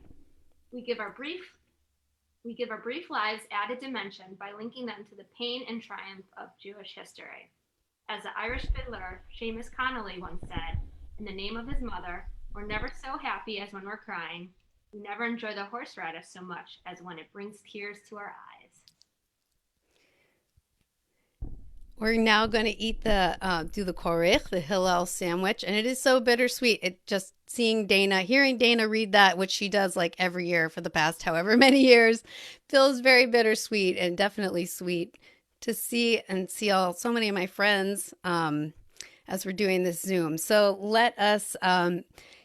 This is a reminder of the practice of Hillel. When the temple was in existence, Hillel would make a sandwich of the Pesach offering with matzah and maror and eat all three things together in fulfillment of the verse. With matzah and maror, they shall eat it. So on a piece of matzah, you'll take some maror, you'll take some delicious sweet charosis, put it all together on a piece of matzah and enjoy. It's like my favorite thing to eat during this holiday. It is customary to begin the meal with eggs dipped in salt water. Adding spice to our Feast of Freedom is the fact that we are free to select our own interpretation of symbols. Most foods become softer the longer they are boiled, with the exception of eggs. The more you boil them, the harder they become. This is also true of the parts of ourselves that we try to hide, that we think we are setting aside. They too become tougher the more we let them boil. Another interpretation compares our people to the egg. The more we were made to toil or boil in Mitzrayim, Egypt, the tougher we became. An egg is also the symbol of life, of new beginnings. Eaten at the first meal after a funeral, it symbolizes the cycle of life, and the hope for the future. Eastern European families often eat a cold soup comprised of salt water, hard-boiled eggs, and boiled potatoes, which were often used in lieu of the out-of-season parsley. Now you get your egg. We dip this egg in salt water to be reminded that there are tears that must accompany births and new beginnings. There are tears that accompany death and letting go. I honor the beginnings and the endings and the letting go of living creatures in my life whose presence hurt me, of places that don't feel good for me, of ways of earning my living that harm me, of whatever it is that I need to let go of to make room for a new beginning.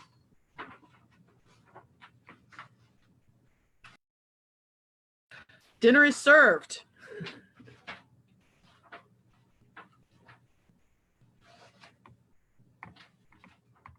Happy Passover, everybody. Season Pesach, Bubbalos. Happy. After Passover, so we coming back after the dinner? I think Scott's gonna play some music for everyone. First up. Yep, we're going to have some music, and then we will be back to finish the Seder after about 45 minutes of music. So eat while we entertain you, and then we'll be back. Stick around for the end of the Seder, because the Seder's not over until we do every single thing. It is a tradition on Passover to give Ma'ot team money for wheat. And we have created a virtual tip jar for our out-of-work musicians. And they have decided that 18% of the money collected will go to Mazon, a Jewish response to hunger.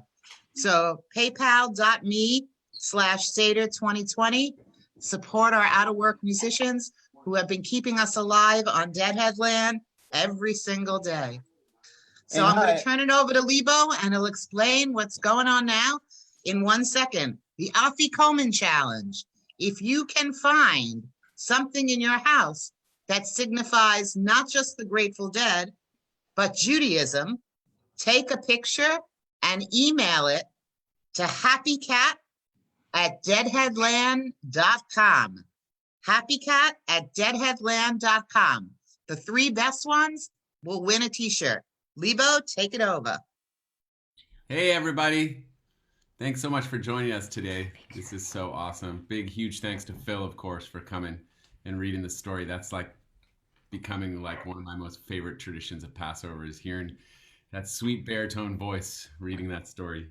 So yeah, we're going to turn it over to the music part right now, and everyone can eat dinner, and we're going to play music for you while you eat. And the limitations of this format are that we can't really play together because of a thing called latency.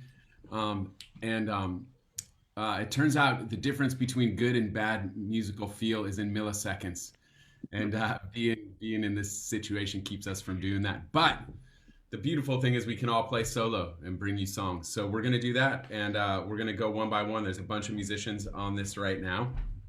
And so Goobs is going to start us off. Goobs, play us a song.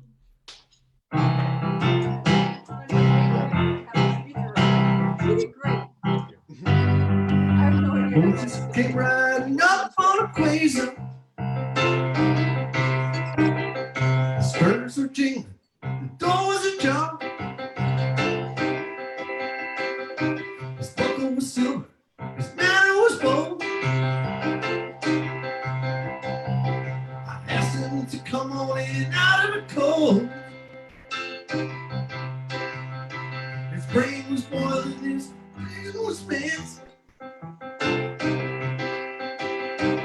Nothing is borrowed and nothing is lent. Asked him for mercy, he gave me a gun. Again, these things just got to be done. Abraham and Isaac sitting on a fence. Get right to work if you had any sense. You know the one thing we need is a left-handed monkey wrench.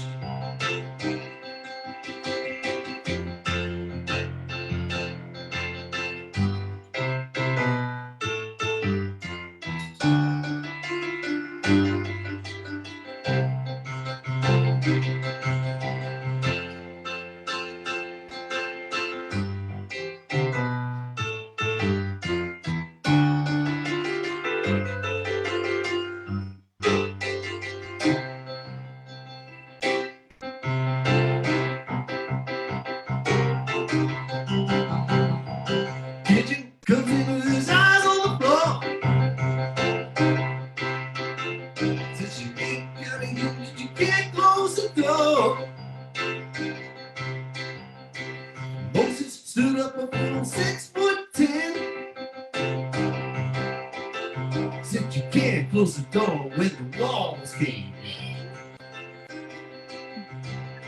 I asked him for water, he poured me some wine. Finished the bottle, they broke into mine. You get what you come for, get where you go. And it's 1 in 10,000 that comes for the show.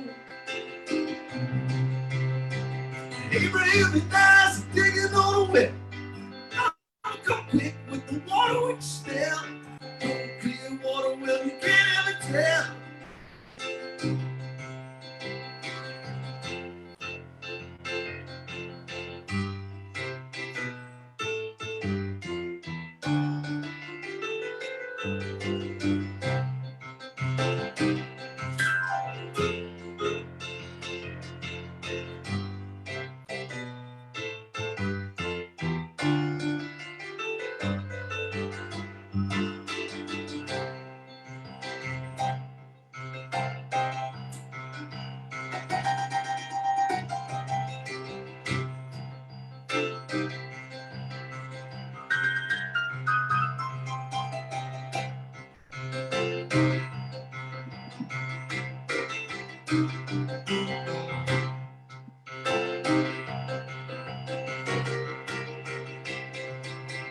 Abraham and Isaac sitting on a fence.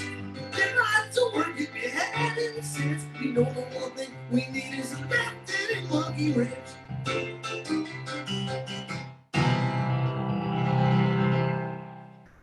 Happy Passover, everyone. Thank you. Happy Passover.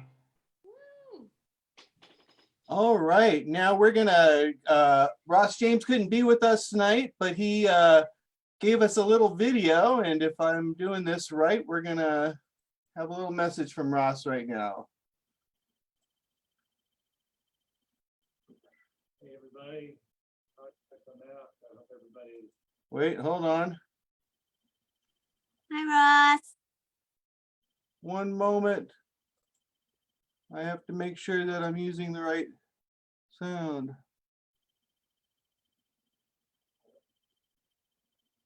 Could you guys hear Ross? I did hear him before. Okay, hold on. All right, here we go. Okay.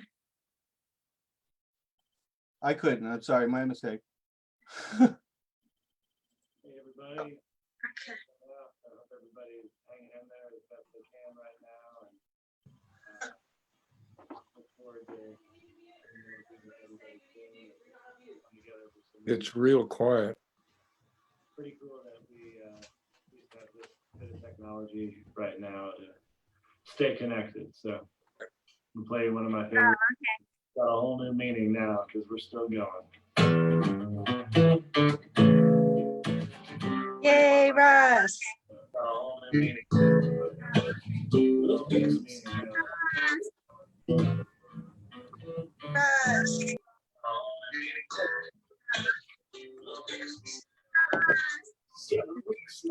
Too hot to even speak now. Can you hear what I just heard? Oh,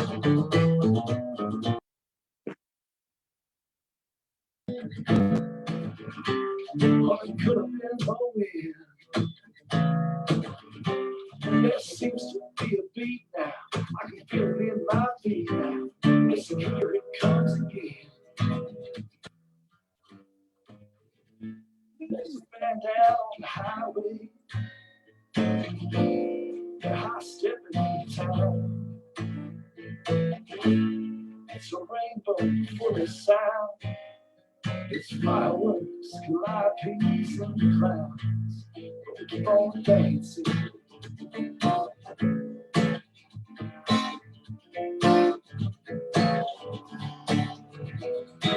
Come on, children, come on, children, come on, clap your hands. And sun went down in honey, and the moon came up in wine. The stars are sitting dizzy, oh, the back kept us so busy, we forgot about the time. Well, the band beyond description. Rock Jehovah's favorite choir. We join hand in hand while the music plays the backbone. He's setting us on fire. Crazy rooster crowing midnight. All the night all along. They sing about their dreams when we're laughing, children scream when the band keeps playing on. Just keep on dancing through the daylight. Breathe the morning air with the song. No one's noticed, but the band's all packed and gone. Will they ever hear it all? But we keep on dancing.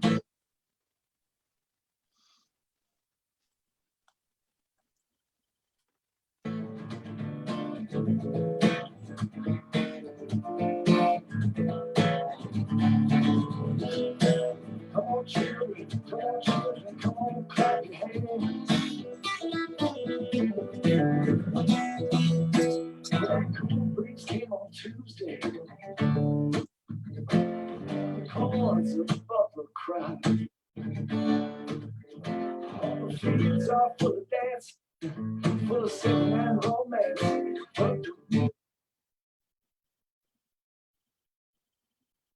I apologize. My computer's doing funny things.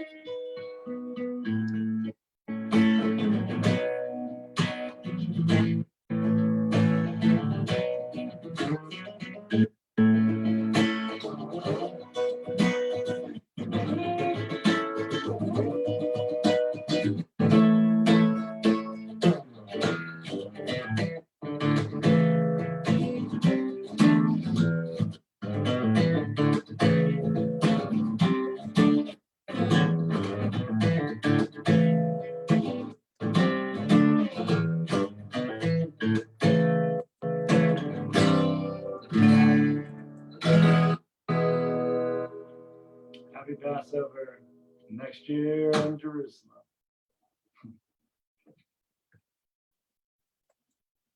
And my apologies on that. My computer is doing funny things. I've got a few things happening. Happy Passover.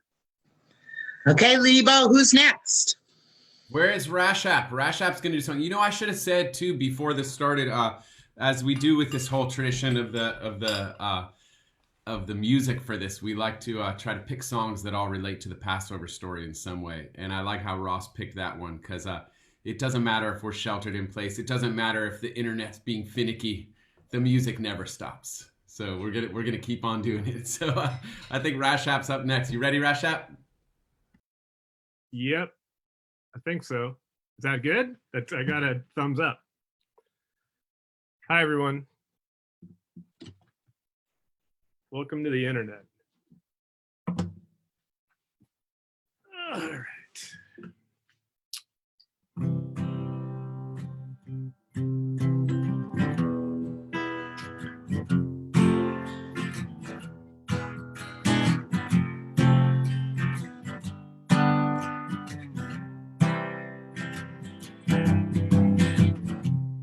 Many rivers to cross, but I can't seem to find my way over. Wandering, I'm lost as I travel the white cliffs of Dover. Many rivers to cross, it's only my will that keeps me alive. I've been licked and washed up for years, merely survived because of my pride. And this loneliness will not leave me alone. It's such a drag to be on your own. My woman left me and she didn't say why. I guess I have to try.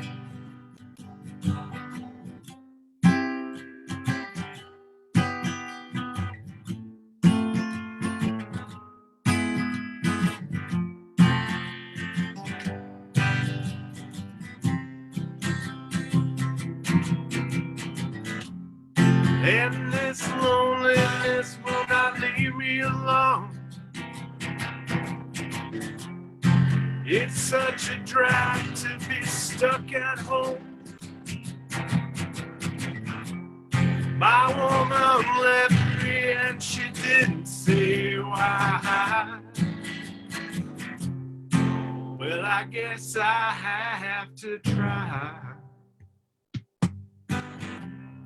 Many rivers to cross, I can't seem to find my way over.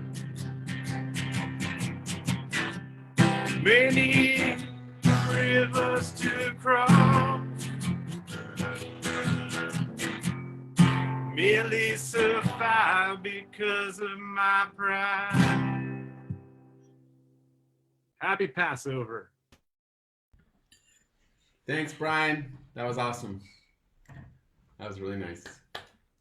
Okay, I'm gonna take a song right here. I'm gonna sing one right now, and then I'll pass over to someone else. We're round robining it, and this song feels really appropriate, not just for Passover, but for the times we are in.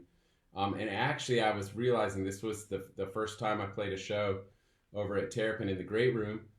This was on the set list. It was the closer of the night. It was actually the Passover show from back in maybe 2014 or something. So full circle right now, I guess.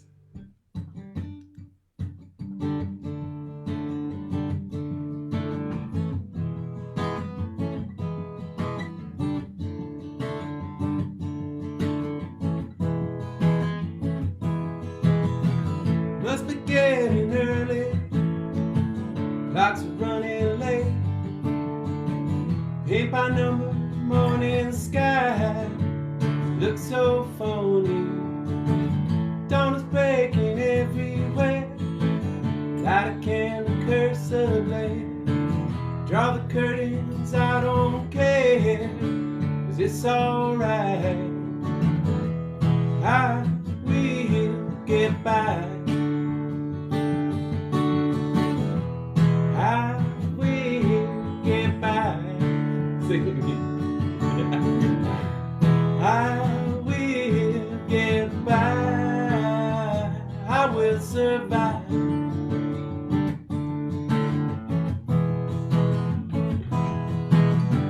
See, you got your fist out. Say a piece and get out. Yes, I get the gist of it, but it's alright. Sorry that you feel that way. Only thing there is to say, every silver lining's got a touch of gray. I will get by. I will get by. I will get by. I will survive.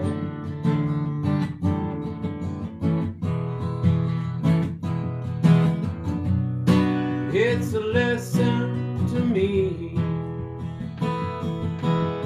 The apples and the bakers and the sea. The ABC we all must face. Try to keep a little gray.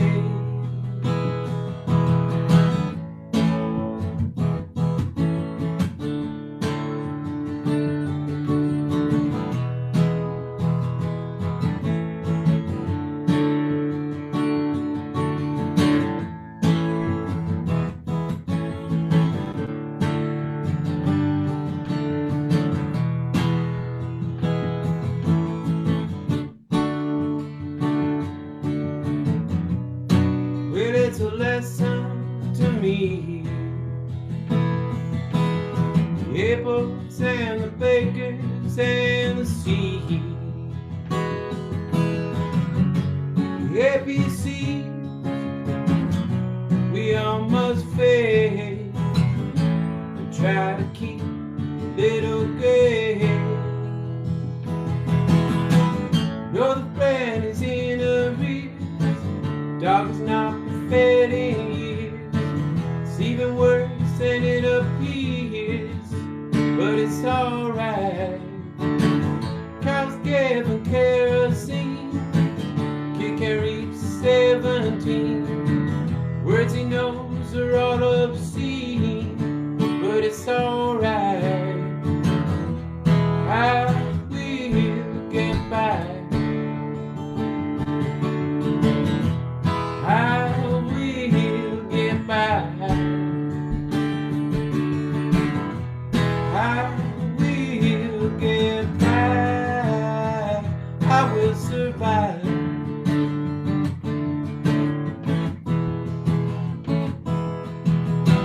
Shoes on a hand that fit, really isn't much to it. Whistle through your teeth and spit, 'cause it's alright. Oh, well, with a touch of gray, kinda suits you anyway. That was all I had to say, but it's alright. I will get by. I will get by. I will get by. I will survive.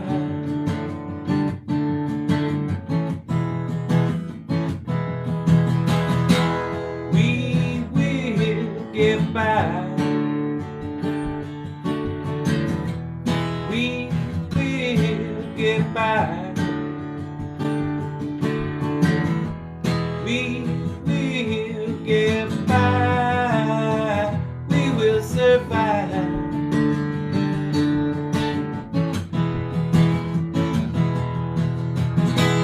We will get by.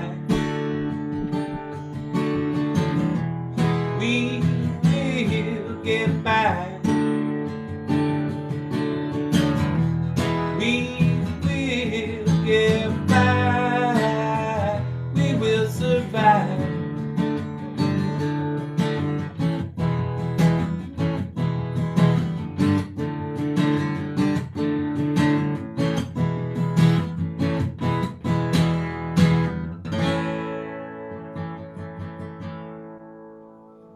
We will get by. We will survive.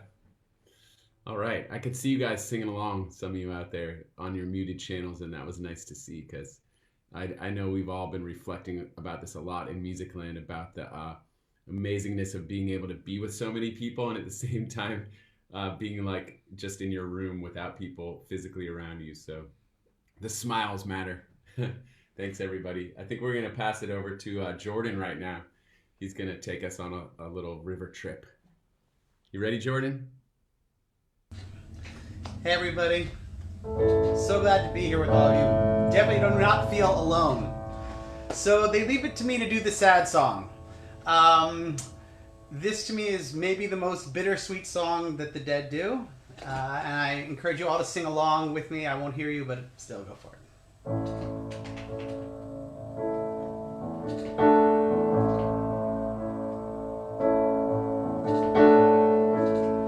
Fare you well, my honey.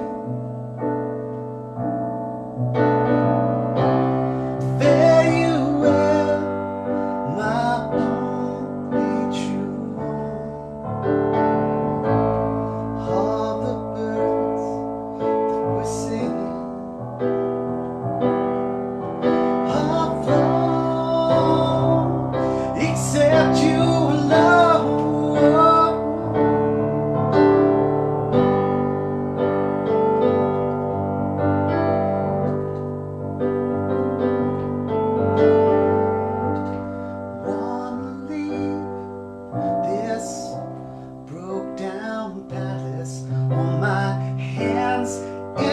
knees. I will roll, roll, roll. Made myself a bed by the waterside. In my time, I will roll, roll, roll. In a bed by the waterside, I will lay my head, listen to the river, sing sweet songs to rock my soul.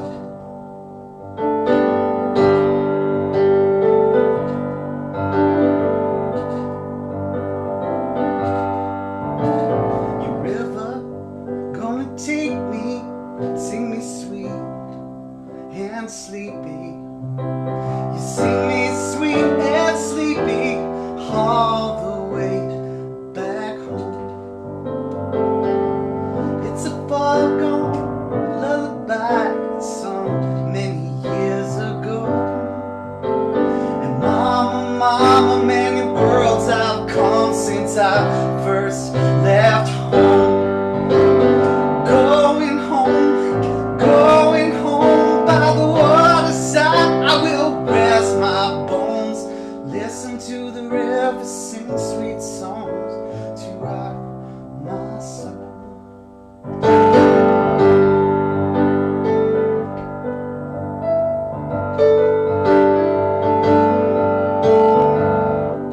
I'm gonna play a weeping willow by your banks, green edge, it will grow, grow, grow. Sing a lullaby beside the water. Lovers come and go, you river, roll, roll, roll. Fare you well, fare you well. I love you more than words can tell. Listen to the river, sing sweet songs to rock my soul.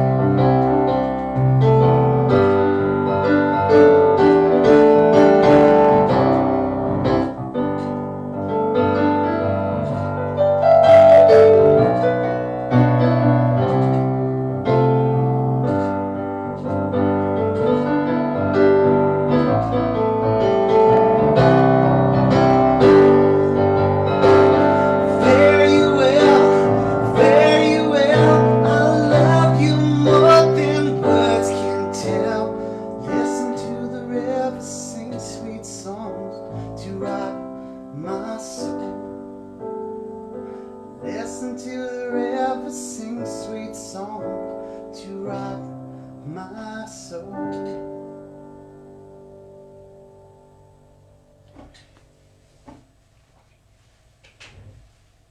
I always tear up about the mother part of my mom. So, thank you guys.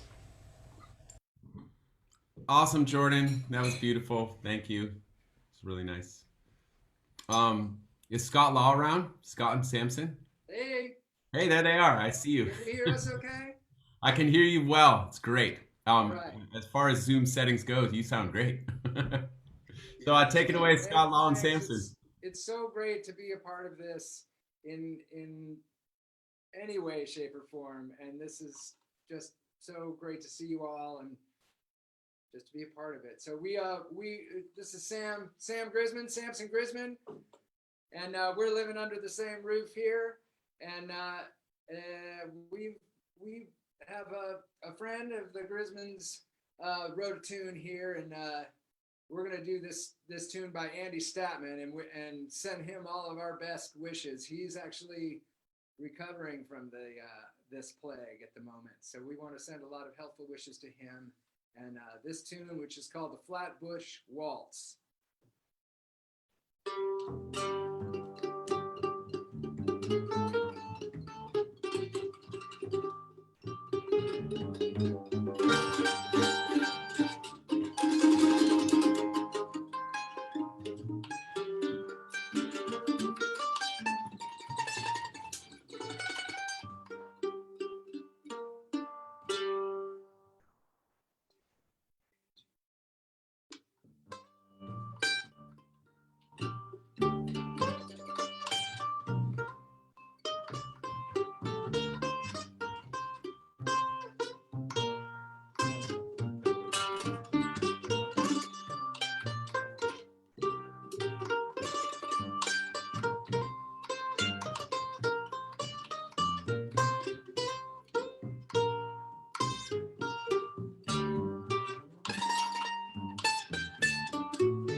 Thanks, everybody.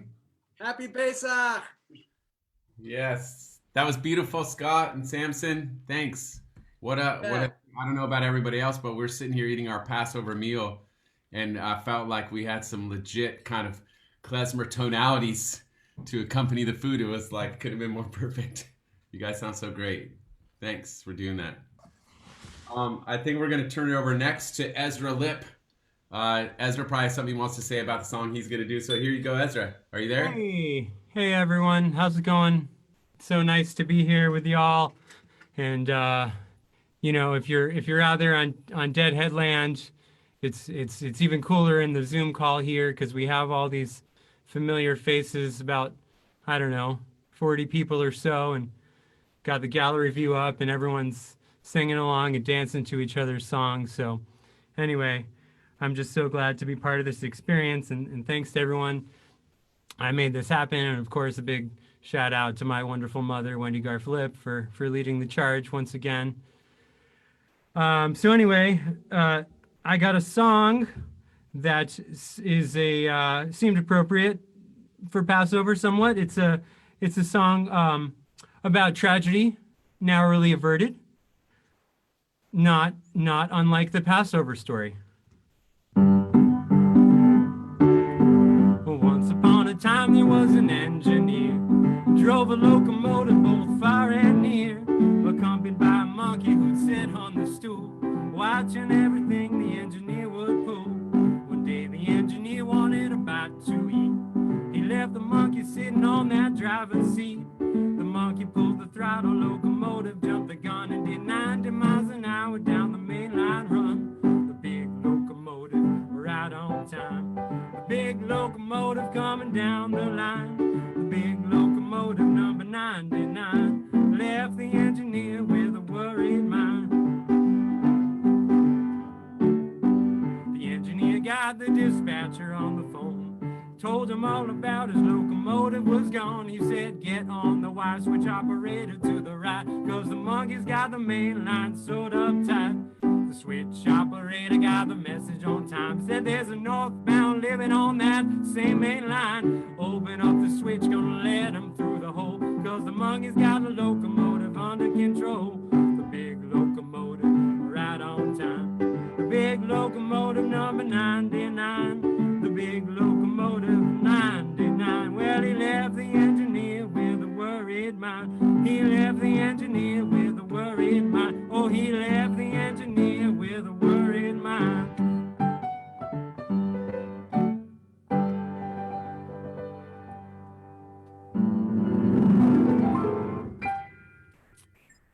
Thanks, everyone. I'll be back in a little bit. Yeah, that's right. That was awesome. Thanks. That's killer. I like your piano playing. I don't get to hear you play piano very often. That was awesome. Thank you. Awesome. Hey, So can I cut in for just a minute? Please regarding do. the Afikoman challenge? Yeah. I'd like to see a few more entries that are children sending them in. I have a lot of entries from adults. So I think the challenge was to find something, Jewish Grateful Dead memorabilia somewhere in the house. And I'd like to see some children win the prizes. So if not, I'll pick from the people. I've got some good entries, but I'd like to see some kids. All right. Brian, I think we're all children at heart. Okay. Send that to happycat@deadheadland.com. Hey. All right, good. That was your public service announcement. That's good. I like this, how we're passing the mic around. It feels like this reminds me of public access TV back when we were kids. All right, I think we got one more song before we get back to the Seder. Assuming the timing is good for everyone, I assume you're all kind of wrapping up your dinner. So we want to pass it over to Jeanette right now. She's going to do a beautiful song for you. All right, everybody.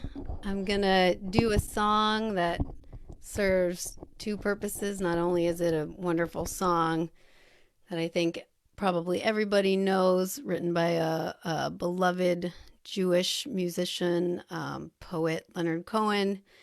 It's also going to serve as our singing the Halal part of the Seder, which is going to come up a little bit very shortly, which are singing the Psalms of praise. And I'm going to mix in some of Psalm 150 for a couple of the verses, along with Leonard's very powerful words. And I think they're just super relevant right now because one of the themes is talking about the broken hallelujah, because I think we're all definitely feeling some of that brokenness right now, but in the midst of things feeling kind of broken, we can still make room in our hearts and with each other to praise all that is good, all that's keeping us together at this time, and just our continued prayers for everyone's health and safety during this time. It's really, really, again, just so good for us all to be together. It's so good to see everybody. All right. Hoping y'all can hear my harmonium too. This is one I love to do at Shabbat services as well with my community in Berkeley.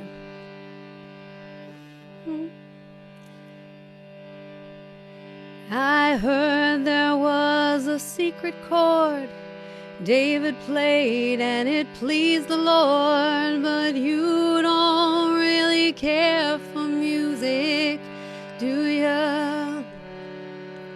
It goes like this: the fourth, the fifth, the minor fall, the major lift, the baffled king composing hallelujah. Sing with me. Hallelujah,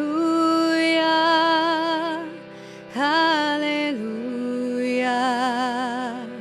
hallelujah, hallelujah.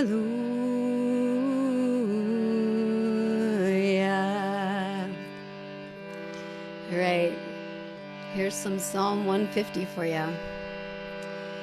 Hallelujah, Bekodsho, Hallelujah, Birkiauzo, Hallelujah, Bigivurotav, Hallelujah, Kerov Gulo, Hallelujah, Biteka Shofar, Hallelujah, Venevel Vechinor,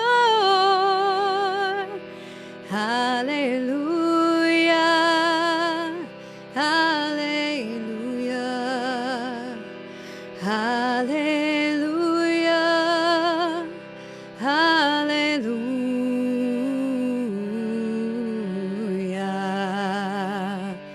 Beautiful. I can hear all your voices in my heart.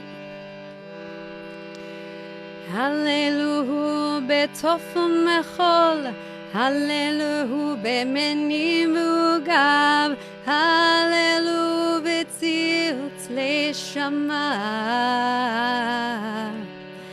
Hallelujah, betzilz leteruah, kol anshemate, Hallelujah.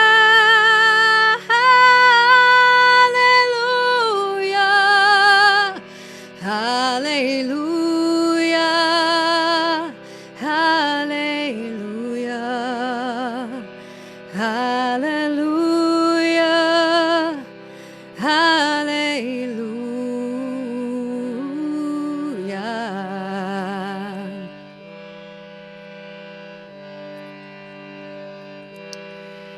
You say I took the name in vain, but I don't even know the name, and if I did, well, really, what's it to you? There's a blaze of light in every word. It doesn't matter what you heard, the holy or the broken. Hallelujah, hallelujah, hallelujah, hallelujah, hallelujah.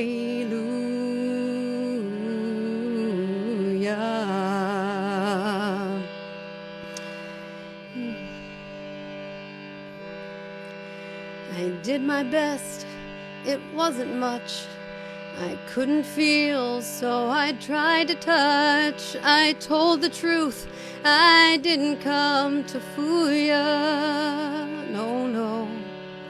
And even though it all went wrong, I'll stand before the Lord of Song with nothing on my lips but hallelujah,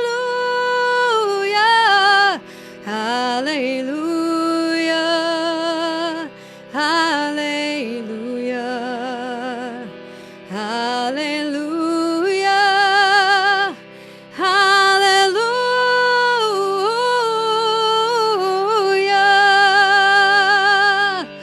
hallelujah, hallelujah, hallelujah, hallelujah.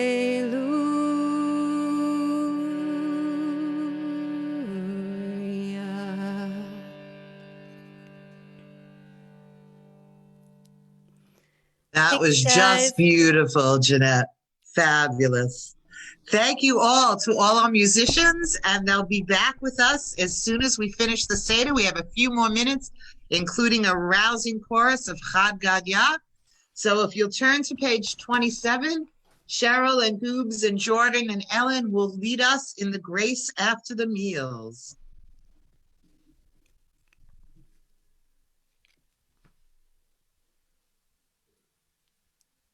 Cheryl, you with us?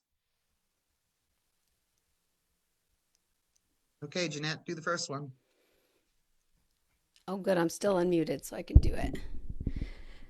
Okay. The first blessing for the food. Oh, I Here think I we're am. supposed to. Oh, Sorry. good. Here's Cheryl. Okay. We fill the third cup of wine.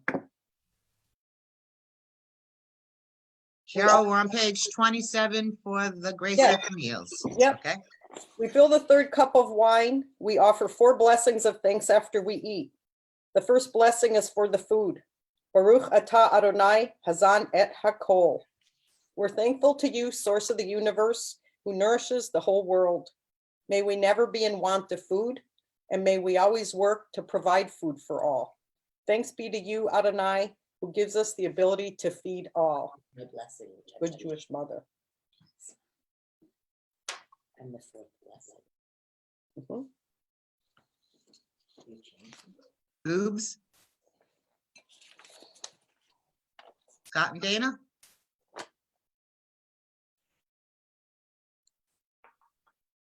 The second blessing for the earth and food from the earth. Baruch atah Adonai al haaretz v'al hamazon. We are thankful to you, source of the universe, for having given us a beautiful, good, and spacious land, for having taken us out of Egypt and redeemed us from slavery, for your covenant, for your Torah which you have taught us, for the life, grace, and kindness you have granted us, and for the food which sustains us at all time.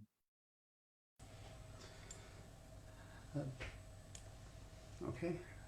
The blessings for the earth, the blessings for Jerusalem. Baruch atah Adonai, borei baram Yerushalayim. Amen. And that here's. We are thankful to you, source of the universe, for the holy city of Jerusalem and for our homeland of Israel. We pray for peace between cousins, between the children of Abraham, Isaac, and Jacob, and between the children of Abraham and Ishmael. We pray for peace in Jerusalem and in all other places where there is still conflict and strife. May all people live together side by side in peace and harmony.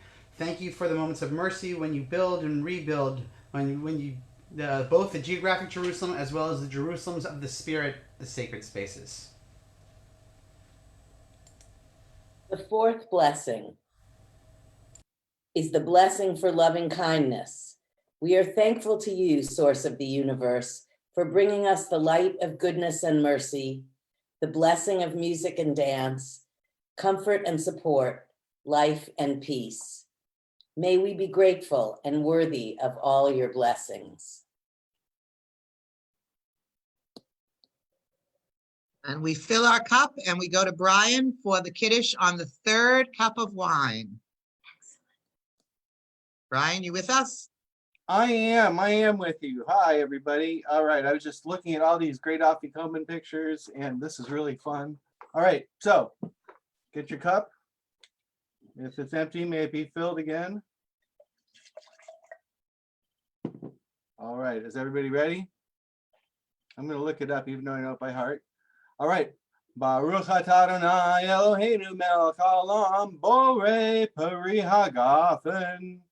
We are thankful to you, source of the universe, for creating the fruit of the vine. This third cup is the cup of the promise of redemption, the cup devoted to action, the cup of doing.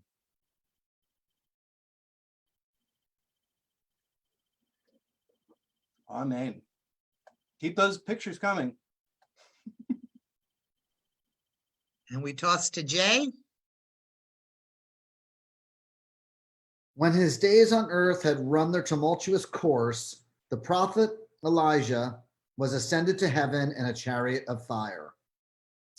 Yet many are certain that Eliyahu never left us. He dons different guises in his variegated role as companion and protector of his people. And there are many legends, miraculous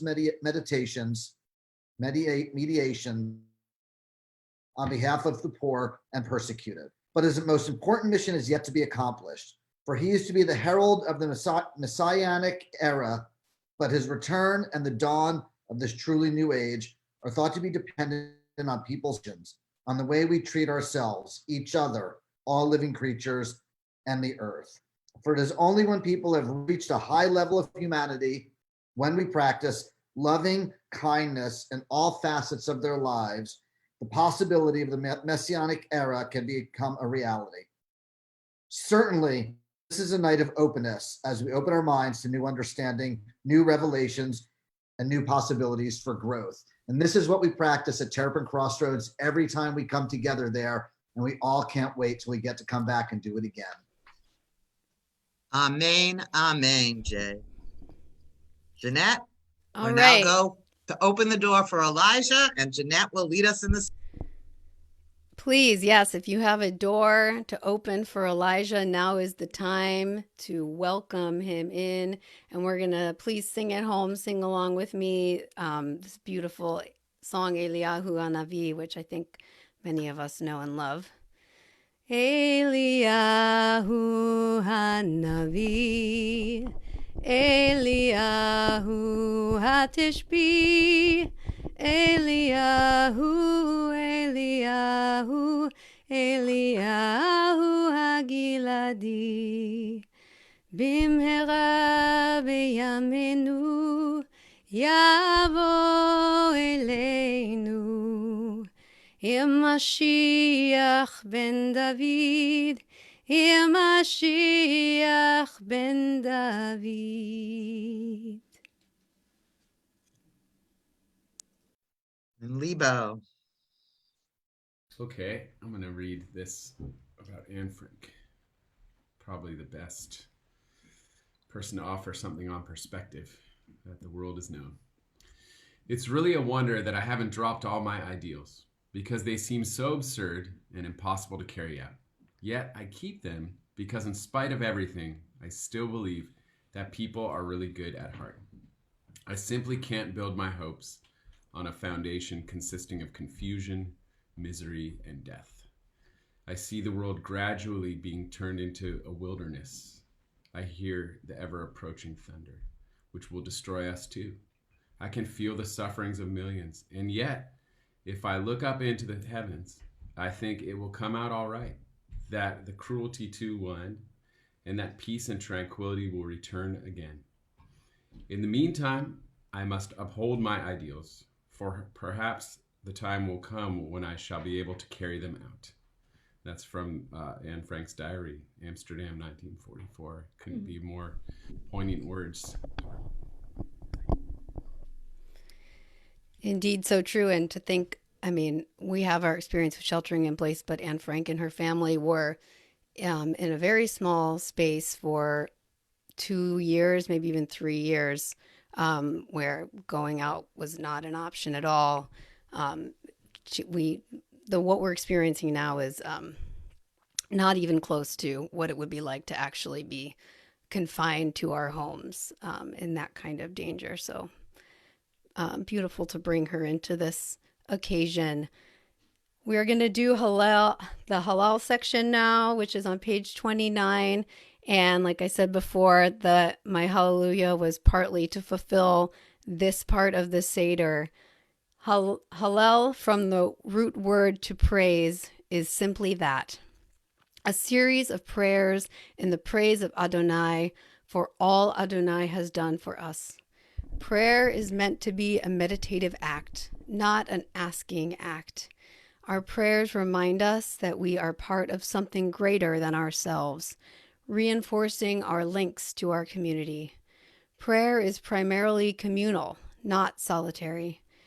We pray to calm ourselves, to relieve stress, to remind ourselves that there are people who can help us when we are troubled, to remind ourselves and our community to be grateful for what we have, to remind ourselves and our community to do more to help those in need.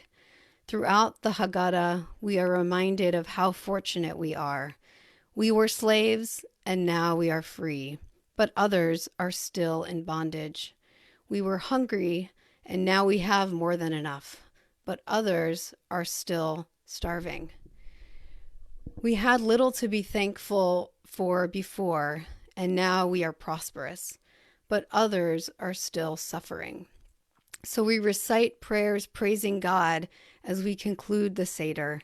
These prayers aren't about what we need or want. Rather, they are a celebration of the holiday and of our community and a reminder to help those who struggle.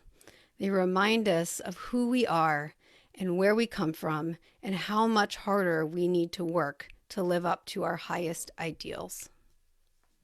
Thank you, Jeanette. We now turn to page 30 for Chad Gadya. This simple song, this little ditty, really is a song about cause and effect, crime and punishment. Every one of the animals represent one of the oppressors of the Jewish people. The cat is Assyria, the dog is Babylon, the stick is Persia, the fire is Greece, the water is Rome, the ox is the Saracens, the butcher is the Crusaders, the Ottoman is the angel of death. I'll turn it over to Ezra, and we hope you'll all join in making the sounds for all these animals. Chad Gadya, page 30.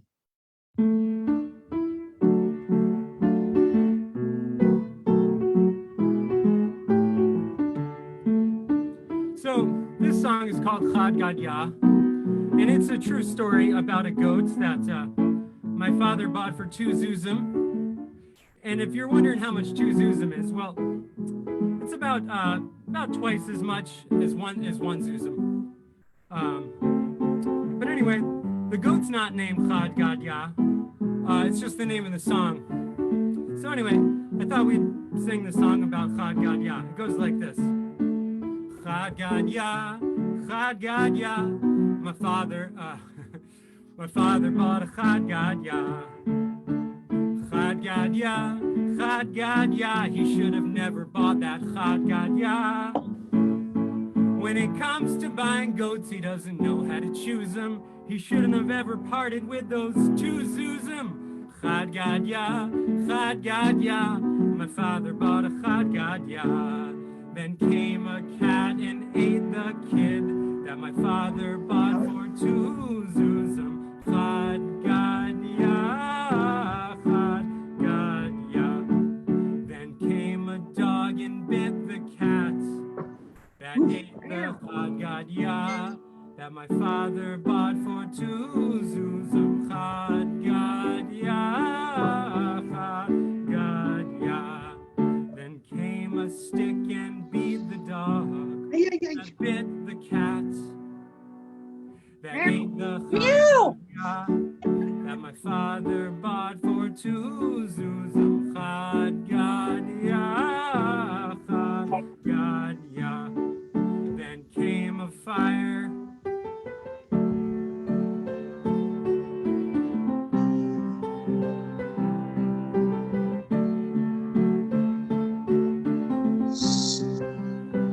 that burned the stick beat the dog, that bit the cat. Chad gadya, that my father bought for 2 zuzim. Chad gadya, chad gadya. Then came the water and quenched the fire, that burnt the stick, that beat the dog, that bit the cat, that ate the chad gadya, that my father bought for 2 zuzim. Chad gadya, chad gadya. Then came an ox and drank the water, that quenched the fire.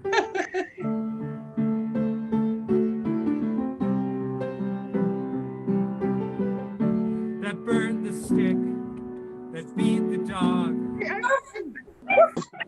bit the cat, that ate the chad gadya, that my father bought for 2 zuzim. Chad gadya, chad gadya. Then came a butcher and slaughtered the ox, that drank the water, that quenched the fire.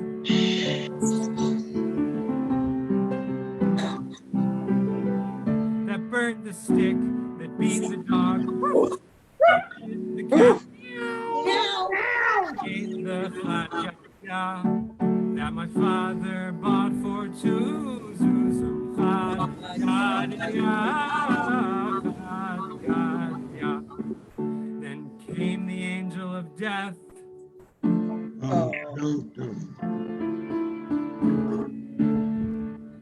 killed the butcher, who slaughtered the ox, that drank the water, that quenched the fire, that burnt the stick, that beat the dog, that my father bought for 2 zuzim.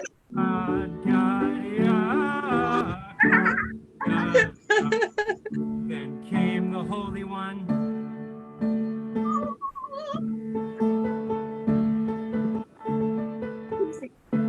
that killed the angel of death, that killed the butcher, who slaughtered the ox, that drank the water, that quenched the fire, that burned the stick, that beat the dog, that did the cat, that ate the chad gadya, that my father bought for 2 zuzim. Chad gadya, chad gadya, chad gadya, chad gadya. My father bought a chad gadya, chad gadya, chad gadya. He should have never bought that chad gadya. When it comes to buying goats, he doesn't know how to choose them. He should have parted with those 2 zuzim. Chad gadya, chad gadya. My father bought a chad gadya. Ba-da-ba-da-ba-da-ba-doo. My father bought that chad gadya. Thank you, Ez. That was wonderful. That was wonderful. Okay, we're gonna mute, everybody's gonna mute themselves, and we're gonna turn to page 32, and Liz is gonna get us ready for the 4th cup of wine. So fill your cup. If your cup be full, may it be again. And Liz, take over. All right. Baruch atah Adonai Eloheinu melech haolam borei pri hagafen.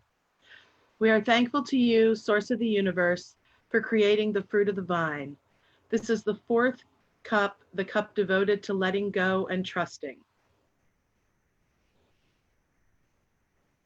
We are thankful to you, creator of the vine and the fruit, for the beautiful and spacious land you gave us. Have mercy on us and bring us there to eat its fruit.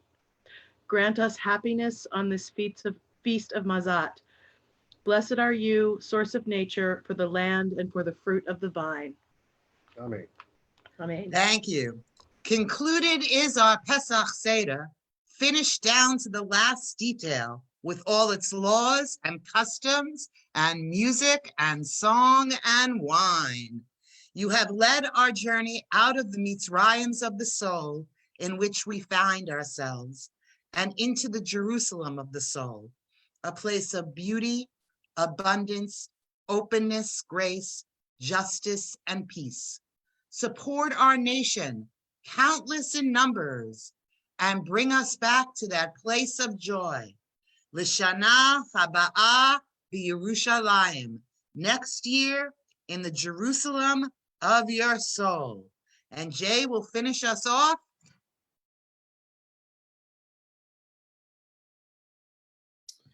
Hark, my beloved, behold, he comes, leaping upon the mountains, skipping upon the hills.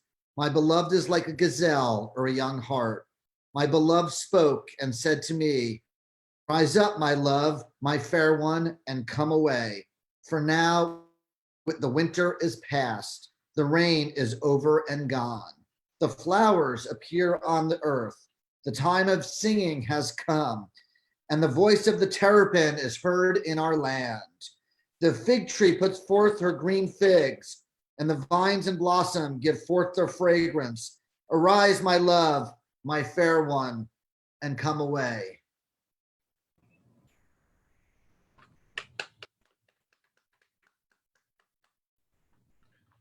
Thank you all. Here's a list of all of us that participated tonight. And as Lebo said, the music never stops. So we're going to throw it Lebo's way again. And we'll put up the site for the tip jar. And Brian, you want to weigh in on the Afikoman gifts first before we go back to the music? Yes, I do. Here, let me, where were we? One moment here, and I will show you the Afikoman winners. Okay, we've got it. I'm learning how to do this thing, okay? You can see the magic screen now. And where did I have the winners?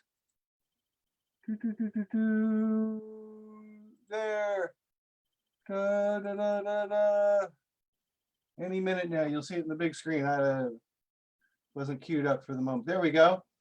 So these 4 entries, I know we said 3, but they were all so good. And if you recognize this, this is the Jerry as the rabbi with the yarmulke. This just was so weird, it could not win. And then we got the Jews for Jerry pin and the Grateful Dead and Hebrew pin. And this one was just so adorable with the little Terrapin Crossroads dancing terrapins and the Happy Hanukkah bear. And then this was from Matt, and happy to be able to share the Seder with you. And just, he didn't have much, but he had a rose, and I just thought the rose was perfect. And I also just, there's a lot of us that are alone tonight. So I just I'm glad that we were able to be together. So thank you so much for tuning into Deadheadland TV and for being part of this. And hand that over to Lebo, and thank you all very much. Thank you, Brian. And will the winners please send Brian at that same address to happycat? I'll reach out to them. Okay, so we can get you your t-shirts. Yeah. So thank you all so much. Next year, we'll see you at Terrapin Crossroads for the 8th annual Seder. And Lebo, take it away with some music. Yeah, thanks again so much, everybody. Thank you to Wendy for leading this. So awesome. We really appreciate that. Big thanks to Jeanette for doing so much too, to lead a lot of aspects of this. And of course, big thanks to Phil for joining. Phil!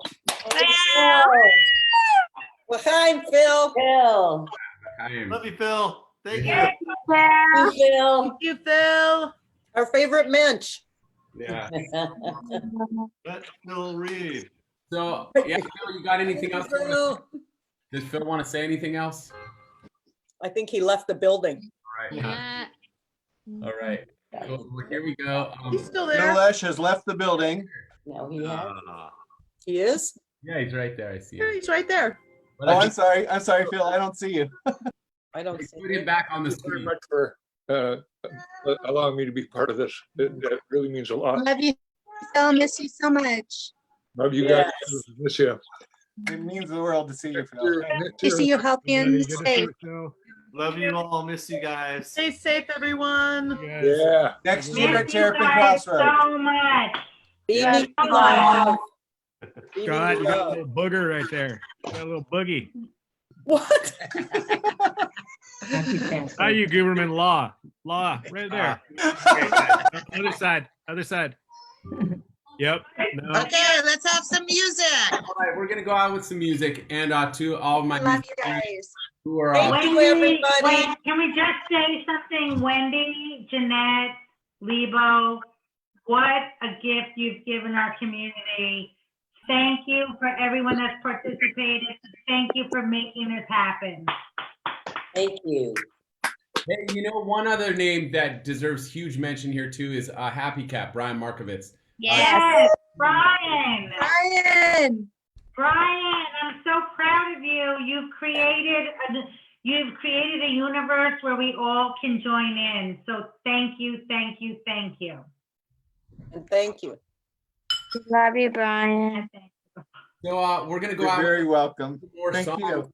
And to my music friends who are on here, I still see your faces there. If you guys want to do a song, just text me. I got my phone right here, and I'll call on you if you want to do a song. So text me. Good idea. I can replay Ross's video. Yeah, right. I'm gonna go eat dinner with the family. Karen just made matzo ball soup for the first time.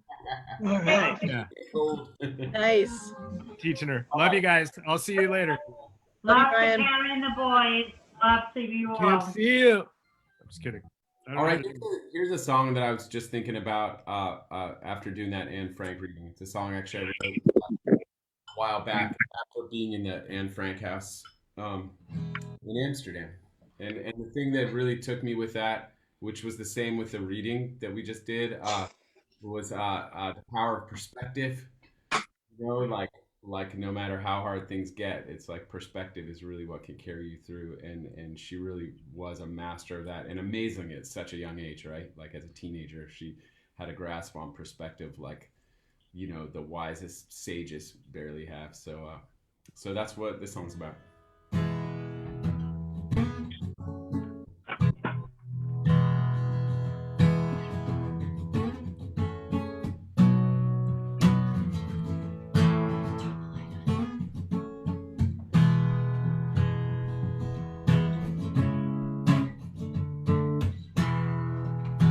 Hear somebody crying. Well, I hear somebody saying. Hear somebody suffer. Their body raw with pain. Well, in spite of what we got, we carry on. Know that a better day is gonna come. I hear somebody crying. I hear somebody saying. Hear somebody praying. Good luck would come their way. Take so much for granted until it's gone away. Well, in spite of what we got, we carry on. Know that a better day is gonna come. I hear somebody crying. But I hear somebody saying, in her loneliness and Hey, Liz. we carry on, we carry on, whoa, we carry on.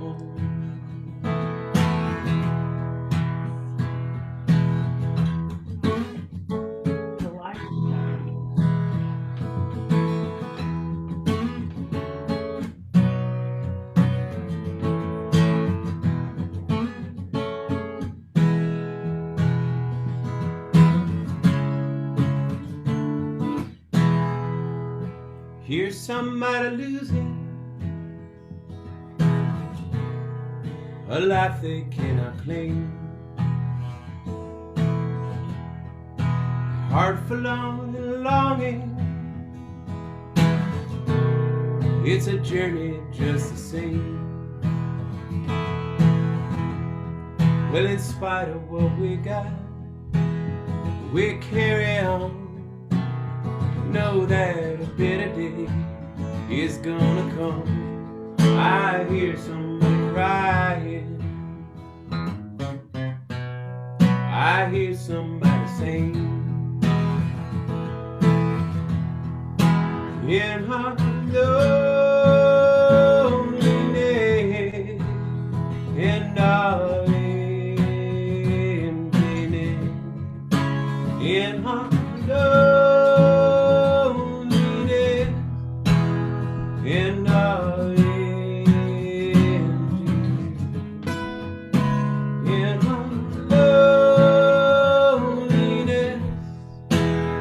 and darling emptiness. We carry on. We carry on. Whoa, we carry on. We carry on. We carry on. Whoa, we carry on.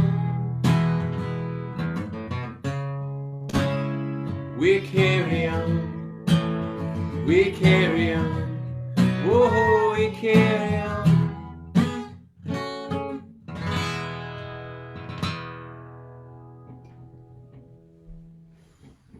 All right, thanks. I saw Scott Guberman texted me. You want to do a tune, Scott?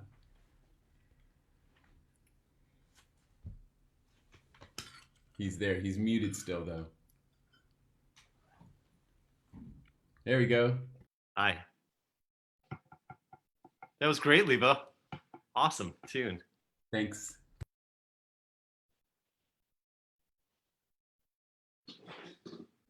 Could I be seen and heard?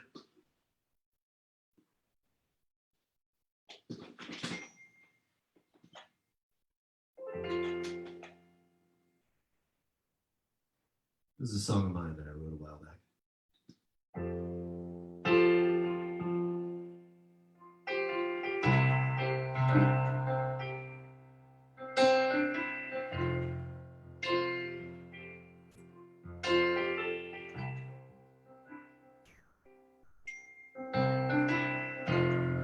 Fighting in the streets, we don't know why.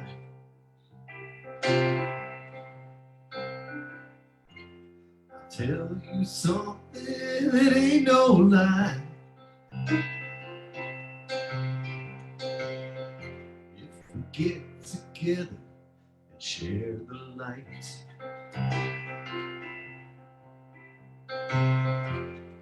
I believe that we're gonna be fine.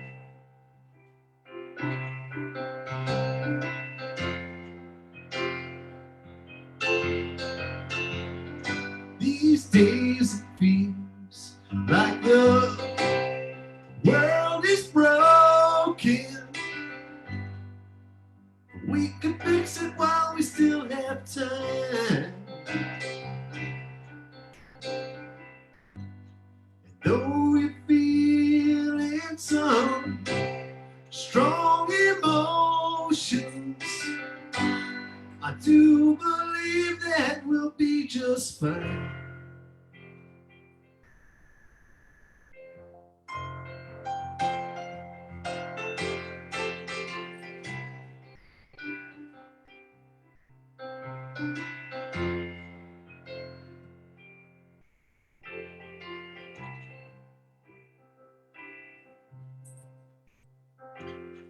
Bound to find love if you try.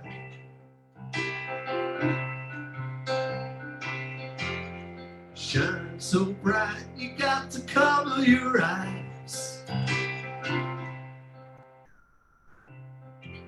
Just don't let your dreams pass you by.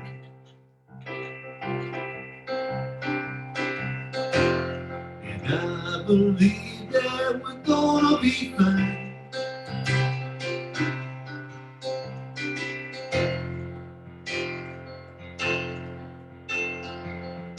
These days it feels like the world is broken. We can fix it while we still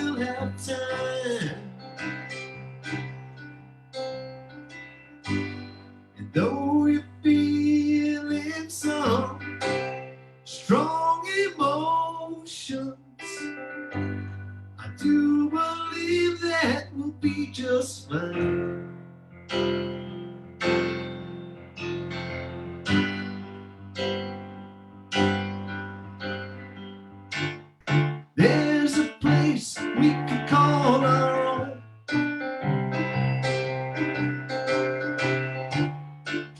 And leave our troubles out by the road.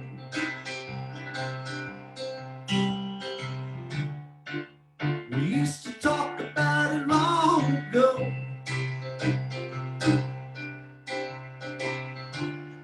Gather here for the show.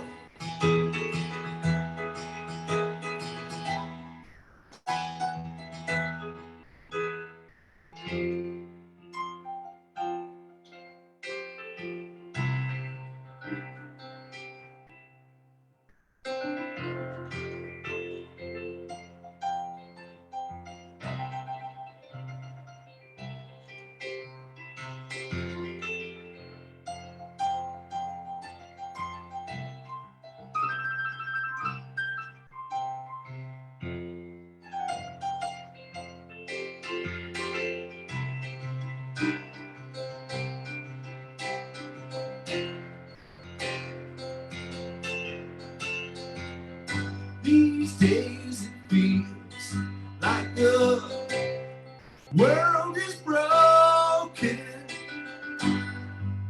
But we can fix it while we still have time. And though we're feeling some strong emotions, I do believe that we'll be just fine.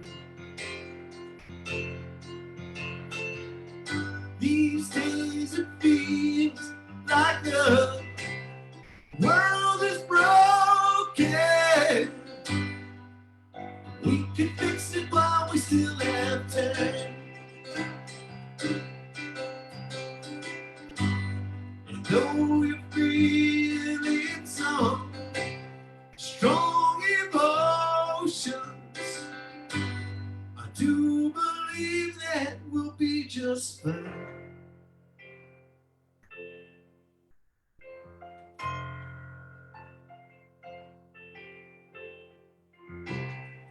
I believe that we're gonna be fine. I believe. I believe. I believe. We're gonna be fine. We're gonna be fine.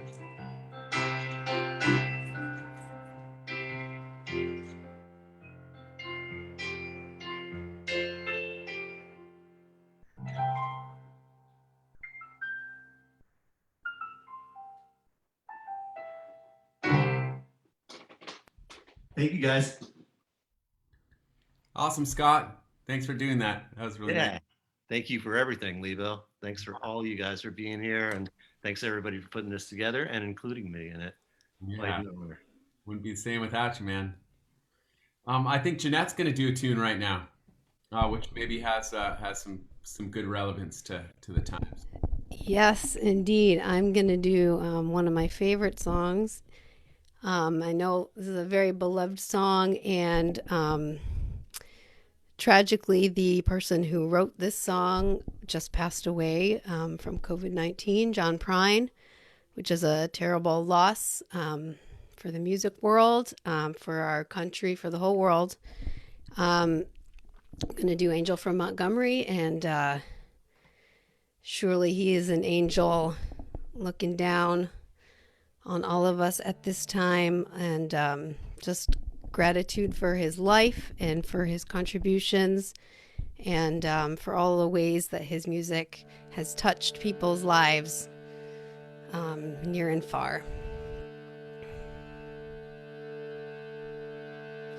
I am an old woman, named after my mother. My old man's another child that's grown old. If dreams were thunder and lightning was desire, this old house would have burned down a long time ago.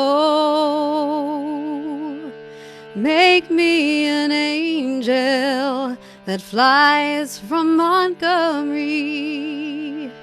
Make me a poster of an old rodeo. Just give me one thing, Lord, that I can hold on to, yeah. To believe in this living is just a hard way to go. When I was a young girl, well, I had me a cowboy. He wasn't much to look at, just a free rambling man. But that was a long time, and no matter how I try, the years just roll by like a broken down dam. Make me an angel that flies from Montgomery. Make me a poster of an old rodeo. Just give me one thing, Lord, that I can hold on to, yeah. To believe in this living is just a hard way to go. There's flies in the kitchen, can hear them there buzzing, and I ain't done nothing since I woke up today. Well, how in the hell can a person go to work in the morning and come home in the evening and have nothing to say?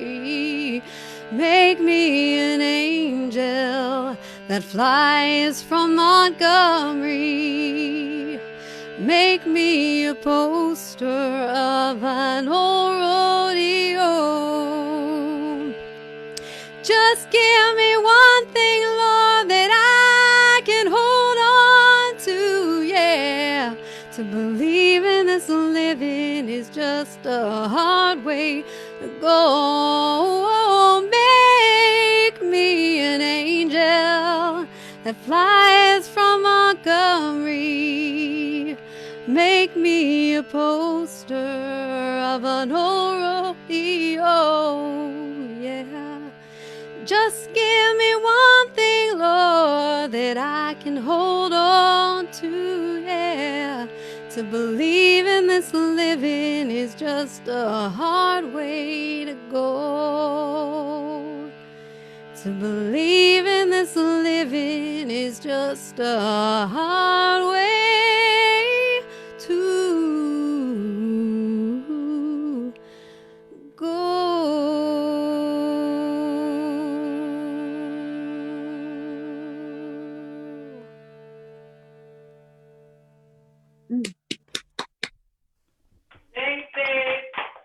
Yeah, Jeanette. That was awesome. Beautiful. Let's see. Jordan's gonna sing a song now. We got time for a couple more, I think. So Jordan, come on up and. So I already did a really sad song, so we're not going to do that, and then I'm not going to do a slow song either. I plan to do a dead song, but I figure I already did that. I'm going to teach you guys just the chorus of an original song, and you can sing it with me. I won't hear you, but that's just the way it is. Your words are oh my, everything. Like this. Oh my, everything. Oh my, yeah, yeah.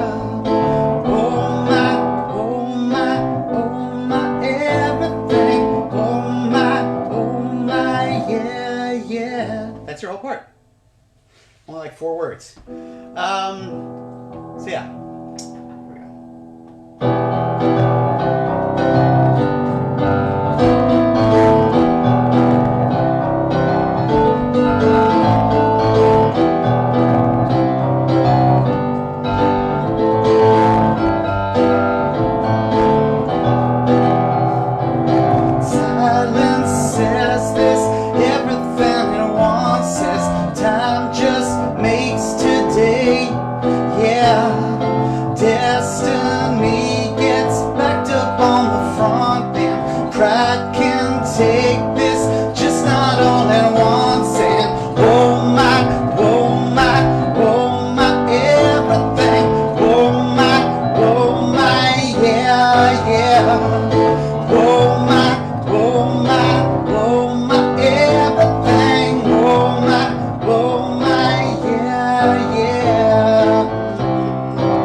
makes the day. Yeah, happiness a solo when she sings. Misery lies waiting in the wings. And oh my, oh my, oh my, everything. Oh my, yeah, yeah. Oh my, oh my, oh my, everything. Oh my, yeah, yeah. Yeah, yeah. Big guitar solo here, which I'm not gonna do.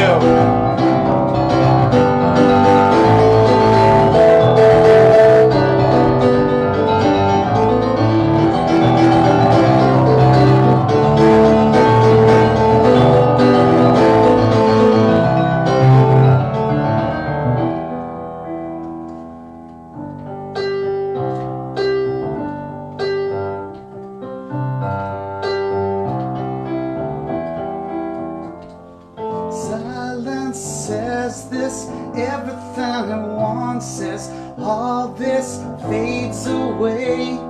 Yeah, time to sleep and wonder what will be. All alone, crying for eternity. And oh my, oh my, oh my, everything. Oh my, yeah, yeah. Oh my, oh my, oh my, everything. Oh my, yeah, yeah. Say, oh my, everything. Oh my, yeah, yeah. Oh my, everything. Oh my, yeah, yeah.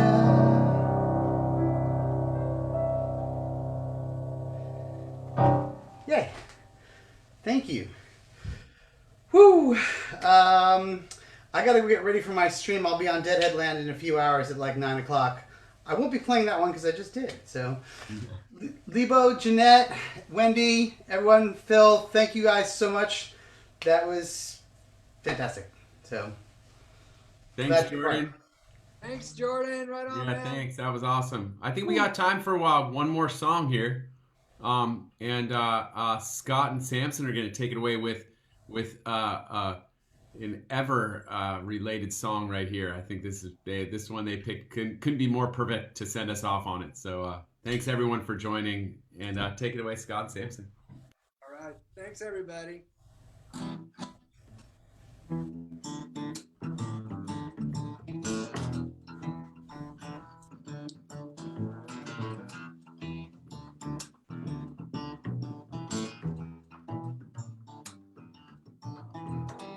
Please don't dominate the rap track if you got nothing to say. If you please don't back up the track, this train's got run today. Send a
can't open up the blackjack of any other highway you ride. It got no signs or dividing lines and very few rules to guide. I spend a little time on the mountain, spend a little time in I saw things getting out of hand, like I guess they always will. Now I don't know, but I've been told if the horse don't pull, you got to carry the load. But I don't know whose back's that strong. Maybe find out before too long.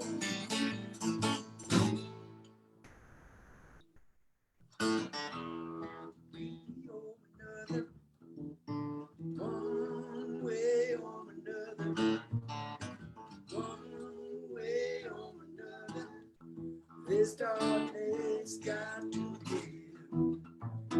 One way or another, one way or another, one way or another, this darkness got to give. I said the darkness got to give. This darkness got to give. This darkness got to give. This darkness got to give.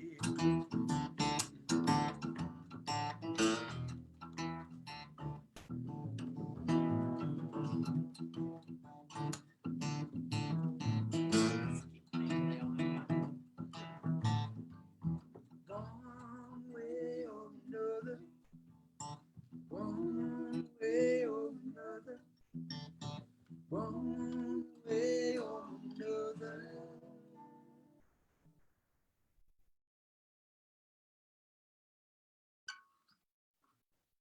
Thanks, everybody.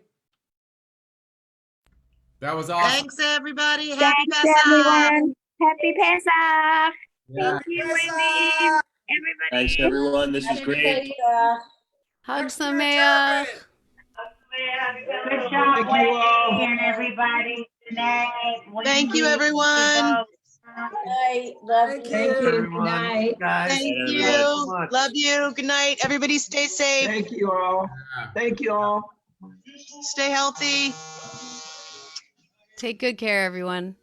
Hug Sameach. Thank you, everybody. Be safe. We love you. Oh. Love Thank you all for tuning in to Deadheadland Television. Mommy! It's been the best Seder Mommy! ever. Thanks Brian, for are you still streaming? Love all of you. We're still live until you, then you've got the comm. You can We turn just it want off. to know all that before we move on. We're still live, ladies and gentlemen. Thank you. I'm really honored to have this on Rocky. Deadheadland Television. Love I'm you. so honored. Love you. Clear, Rocky. Love you. And real kudos to Brian and That's a lot. Deadheadland. So thank you. Brian! Right, support Brian and Deadheadland. This couldn't have happened without him. Ellen, that's lovely. Right? Hey, Burke. Thank you all for coming. He's here too. Hey, Burke. And Everyone. now you can turn off the stream. The top screen there, turned it on. Are we on stream or not? Yeah, you have to turn it off. Oh, I have to turn it off. Okay. Bye, everyone. Figure out.